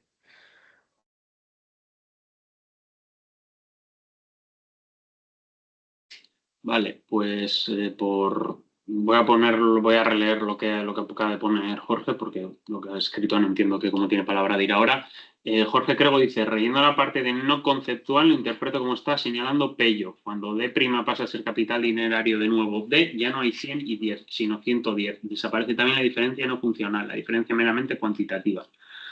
Sin más, para que quede grabado. Así que... va, Aney, creo que luego Joaquín, o tú. O... Yo voy a marchar, si puedo decir. Vale. Voy a ponerlo en el rápidamente. Si te deja Aney. No, en un minuto rápido. O sea, yo con lo que ha dicho al final, yo sí que estoy de acuerdo, en tanto que la diferencia no conceptual, la diferencia conceptual desaparece y se convierte en una diferencia no conceptual, en tanto que ese D que se obtiene finalmente y que reinicia el proceso es absolutamente indiferenciable. Da igual que son 110, 120, ha borrado todo origen previo. A mí lo único que me gustaría entonces saber es qué es eso de la relación cualitativa. O sea, ¿a qué se refiere con la relación cualitativa? Que no sé si es a la relación de capital. A que una es fruto de la otra. A que D minúscula ha surgido de mayúscula. O sea, al hecho de que hay un capital que se valoriza. O sea, es decir, hay un valor que se valoriza. El hecho de que hay más trabajo, que no es simplemente circulación. Dinero. Sí. Y a que uno se aportó originalmente al capital original y que el otro es capital que surge sin haber aportado equivalente alguno. Al contrario, caso contrario, yo entiendo que sería lo que he dicho yo antes, que es yo tengo dinero, yo compro un boli por 5 euros y te lo vendo a ti por 6. Eso sería, en ese sentido, lo que ahí, digamos, desaparece es el hecho de que efectivamente es, pues eso, que contiene más trabajo, que es capital y se valoriza, no simplemente que es una suma de dinero que... Anne, ¿cómo estás tú? Vale, pues... Vale, gracias por cederme la palabra, que está hoy complicado el hablar aquí. A ver,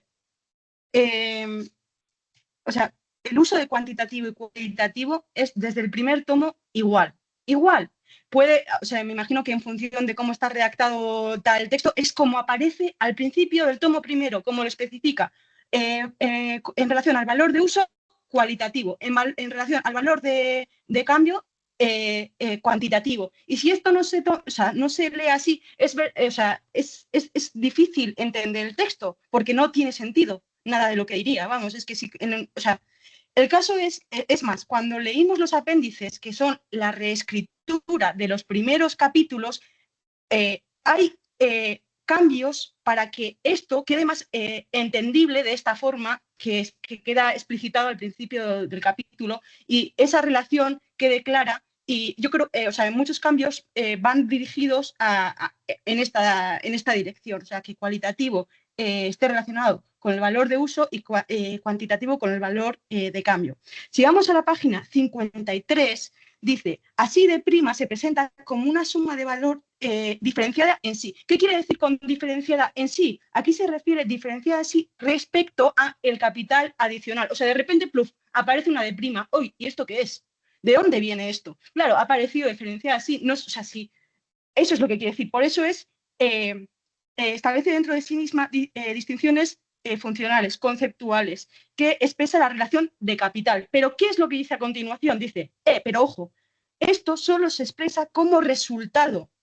sin la mediación del proceso cuyo resultado es, y eso es lo que pasa a explicarnos en el siguiente párrafo. Y por eso empieza con que las partes del valor no poseen una diferencia cualitativa. ¿Por qué? Porque si estamos hablando de cualitativo, estamos hablando del proceso de producción, es decir, lo que está pasando a nivel material, del valor de uso.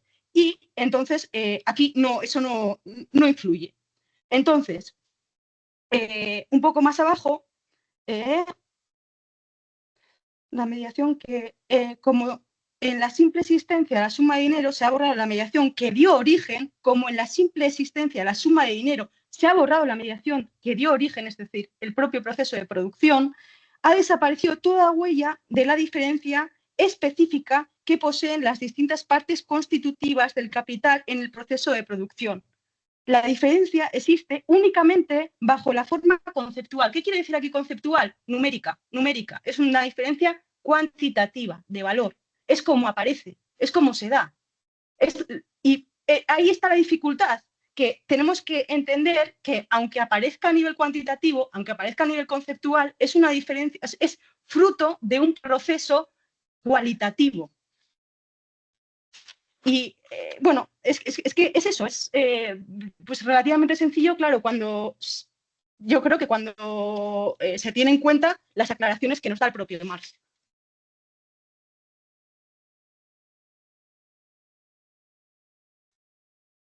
Vale, pues dar Joaquín. Bueno, yo creo que el término Begriff, que aparece continuamente en la forma conceptual, Begriff, por cierto, que está mejor traducido en castellano en esta edición que en la edición de Penguin.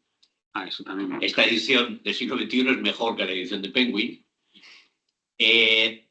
Bajo la forma conceptual o la diferencia no conceptual, Begriffslose, continua, nos remite al concepto, a la expresión de concepto. Y yo creo que hay que tener, para entender bien esto, muy claro que no es tanto una cuestión de cuantitativo o cualitativo, que podría ser, se podría profundizar por ahí, pero Marx, cuando utiliza la palabra concepto, está hablando en términos dialécticos. Es decir, solo es conceptual aquello que está en movimiento. Y solo está en movimiento aquello que es relación. Solo es conceptual el concepto, aquello que es dialéctico, en movimiento y producto de la relación. Por ejemplo, en la última expresión, en la forma, el famoso párrafo es en verde, que en alemán está, tal como aparece ahí, la diferencia que existe únicamente bajo la forma conceptual. ¿Bajo qué forma conceptual? Dice, bajo la forma de capital adelantado. Ahí hay un movimiento. Hay un dinero que se ha convertido en medios de producción y en capital, en C y en V, en medios de producción y en fuerza de trabajo, capital adelantado. Y una suma excedentaria de valor. Ha habido un movimiento, ha habido un proceso de producción por el cual se ha generado más valor por parte del trabajo vivo que el que incorpora en el capital adelantado. Es decir, la palabra concepto hace referencia al proceso, a la dialéctica, al movimiento. Por tanto, que se puede expresar, yo creo que también la interpretación de Pello va por ahí, aunque utiliza el concepto cuantitativo para lo que no se mueve y cualitativo para lo que se mueve. ¿Por qué dice que la forma de dinero no es conceptual? Porque una suma de dinero es dinero y no es capital hasta que se pone en relación, hasta que empieza a moverse, hasta que se cambia, se convierte en capital adelantado.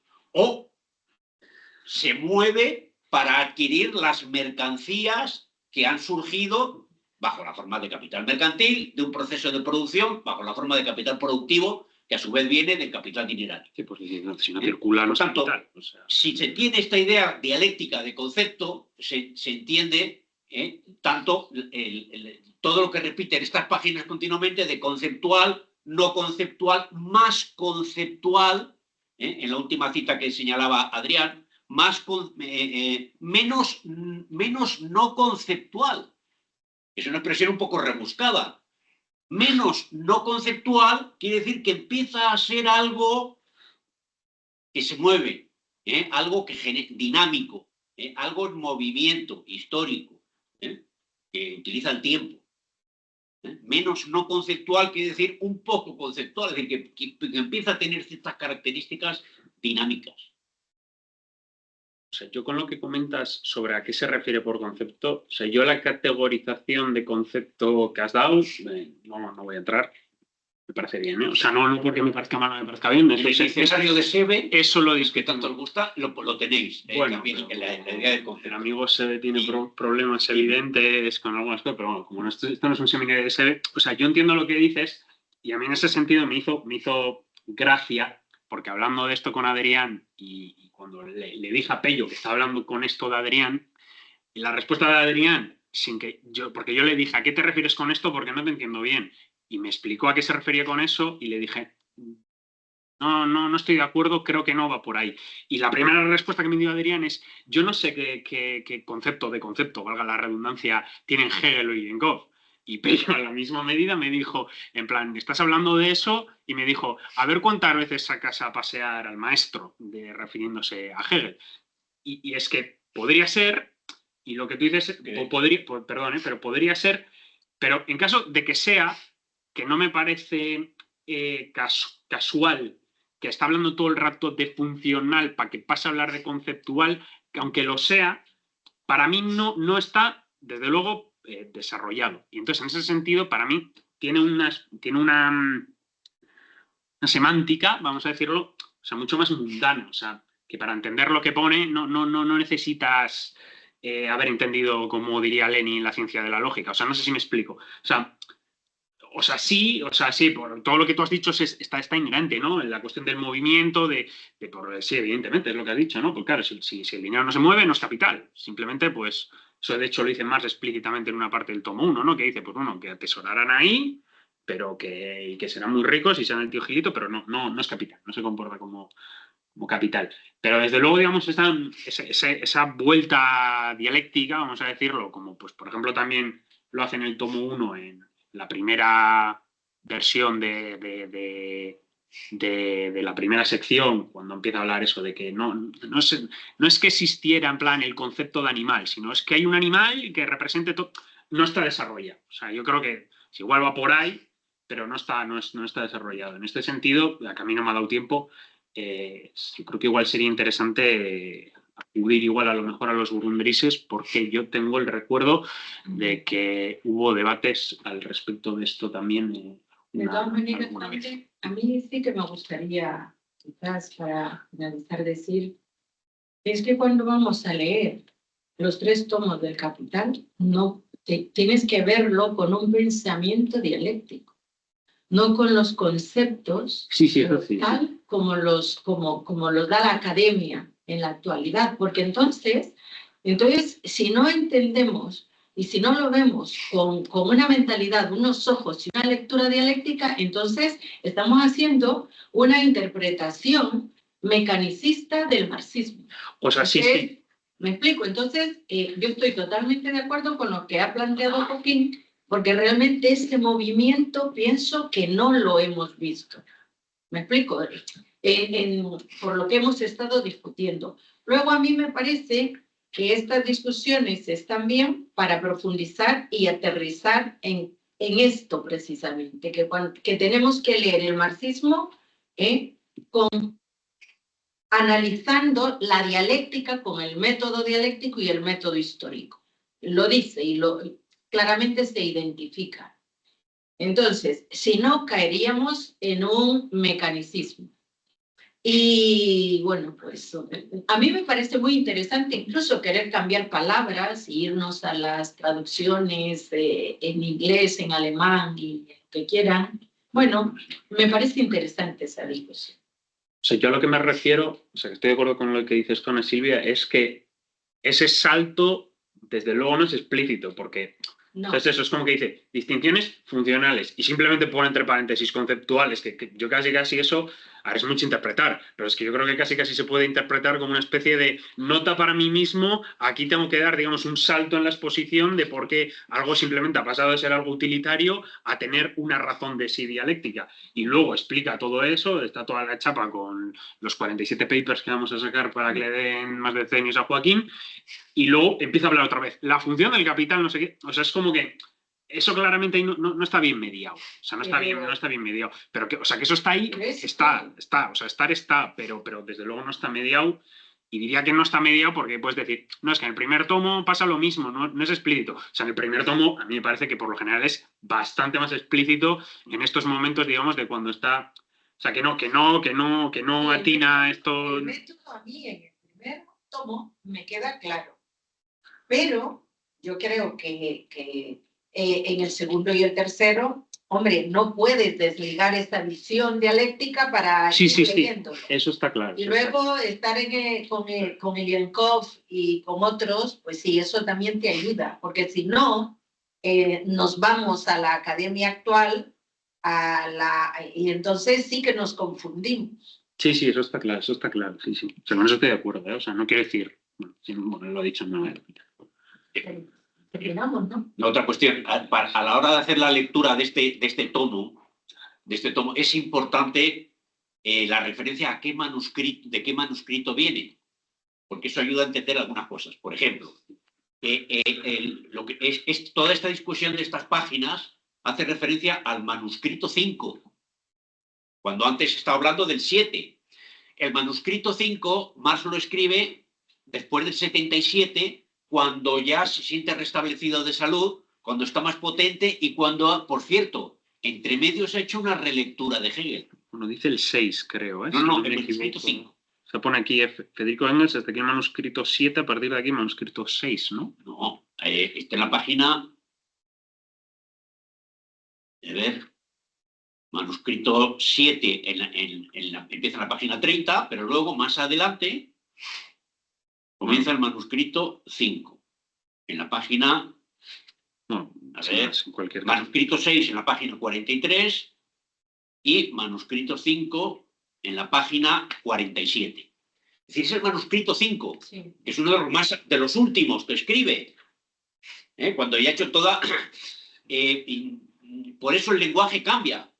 Porque claro, antes era el manuscrito 2, el manuscrito 7, que son más antiguos, que han pasado unos cuantos años, y a lo mejor, pues antes estaba hablando de la forma, y aquí ha empezado a reflexionar sobre el concepto dialéctico y la relación que hay, el doble carácter del dinero y como capital, como concepto, capital, y como forma cuantitativa, no conceptual. Que en las páginas anteriores no aparece porque corresponde a otro manuscrito. Sí. Por tanto, darle seguimiento a qué manuscrito estamos hablando es también importante. Yo también diría, por hacer un pequeño apunte a lo que dices tú, yo también diría que es importante, por un poco, que claro, esto ya es en plan aquí sobreanalizar, aquí pues casi un ejercicio de no sé muy bien qué, pero... O sea, por lo general, los manuscritos de Marx, por lo general, o por lo menos los que luego se editan en este borrador, están bastante, porque esto también en la propia exposición Marx lo usa mucho, pero están bastante agrupados en el sentido de por temas. O por cosas, o por perspectivas. O sea, no es casualidad que que los manuscritos matemáticos estén junto con... Ahora no me vendrá... Bueno, que también investiga, ¿cómo se llama? El tío este que investiga las propiedades de la Tierra, que es un geólogo, no sé si es la palabra adecuada. Moloch es un bíblica. Bueno, da igual. Pero eso, como que están agrupados también un poco en ese sentido. O sea, muchas veces como que Marx tiene mucho a trabajar aquí. Que puede ser que no sea, que simplemente pues se le acabó el pliego que compró en el BM de la época y empezó en otro, pero eso yo creo que, por ejemplo, en los Grundrises hasta cierto punto también lo vimos, como había ciertas cosas que acababan en manuscritos, entonces empezaba con otras cosas, con otras perspectivas, había leído cosas en medio, pues vamos, eso, sin más. Bueno, pues ¿Quién la próxima semana quién presenta? Adrián ha dicho, porque dije que igual iba a presentar yo, pero me ha dicho que presentaba él. O sea que sí, presenta Adrián. Si hay alguna otra persona con interés de presentar, también un poco en base a pues las cantidades de páginas que hay. Lo que faltaría por decidir, que igual estamos en un buen momento y que quedan 2 minutos, es saber qué vamos a hacer con el apéndice. Y yo aprovecharía estas páginas, las que he compartido antes, para un poco reafirmarme en lo que dije en su momento, porque yo sí que es verdad que cuando Joaquín mandó la propuesta de páginas, yo le estuve echando un vistazo porque la propuesta inicial no me gustó, entonces, como no me gustó, estoy mirando para hacer yo una, pero al final él mandó una que sí me gustó, pues no dije nada. Y claro, esto, por ejemplo, todo el concepto, distinción conceptual, eso en la versión de Rubel no aparece. O sea, ni está ni se le espera. Entonces, yo creo que, o sea, eso, me reafirmo un poco en ese sentido, que para mí lo interesante, dado que hay una correspondencia clara entre el 1 y el 2 del Rubel y el 1, 2, 3 y 4 de Engels, es hacerlo después de la guardia sesión, una sesión específica igual dedicada al apéndice. Pero si no, pues como no democracia, pero del gobierno, son Platón. También tenemos tiempo para debatirlo, ¿no? Bueno, no, porque la propuesta de David, por ejemplo, era tratar, por ejemplo, el final del 1, tratarlo con las páginas que corresponden a la versión de Rubel del 1. Eso está indicado, o sea, no está, digamos, por capítulos, pero es que casi ni se nota en la edición. Yeah. Pero aparece como de repente, dice, primera fase, segunda fase, está ahí como... O sea, se ve si es el apéndice, vamos. O sea, yo pensaba que estaba marcado en la nota editorial la semana pasada cuando lo estuve hablando con Ander, con Ane, pero luego me fijé que no está marcado, que simplemente es que está como casi escondido, porque parece texto normal. Pero bueno. A mí me da igual. Pero... David sí que envió las páginas en las que corresponderían a cada uno de los apartados. O sea, yo entiendo que la propuesta de David es más como una nota al pie, ¿no? Es como primero leemos lo que está en el manuscrito que publicó Engels y luego, pues como una nota al pie, la otra versión. Pues igual es verdad que es duplicar demasiado en cada lectura el mismo contenido y puede ser igual un poco farragoso de cara a las presentaciones. La otra opción es hacerlo como el año pasado, que fue, ¿no? O sea, leer en bloque, o sea, hacer en bloque el apéndice, entendiendo como si fuese el principio de otro posible inicio, ¿no? Para el Capital 2. Pues tal vez esto sea lo más fácil de cara a la presentación. Y, no sé si lo veis así o cómo lo veis, vamos. Yo es que sí, yo lo veo así, porque es que ya te digo que la versión de Rubel, por ejemplo, lo que hemos leído, empieza a hablar de Espírides de repente, que si es el rey capitalista griego, que si no sé qué. Yo creo que estoy de acuerdo con Ane. ¿Esto qué hostias es? Lo vemos al final, todo en conjunto, ¿no? Y seguimos con la lectura Vale. tal como está. O sea, apéndice, modifico eso en el Drive para que no haya dudas y metemos el apéndice. No, pero al final, o sea, al final del capítulo, ¿eh? O sea, al final, no déjalo para el final, porque es que entonces va a quedar todo muy lejos. O sea, después del capítulo 4. Eso, hay una sesión sí. que es capítulo 4, Por si no me había explicado, igual no me había explicado bien. La siguiente capítulo 5. Sí, a mí, bueno, pues ya está. Pues sí. Platón estaría orgulloso porque no hemos explicado la democracia, sino la razón, así que venga. Vale, pues ¿qué más? Pues listo, pues hasta la semana que viene. Pues gracias a todos por venir. La siguiente presenta Adrián. Así que eso. Muchas gracias a todos y a todas y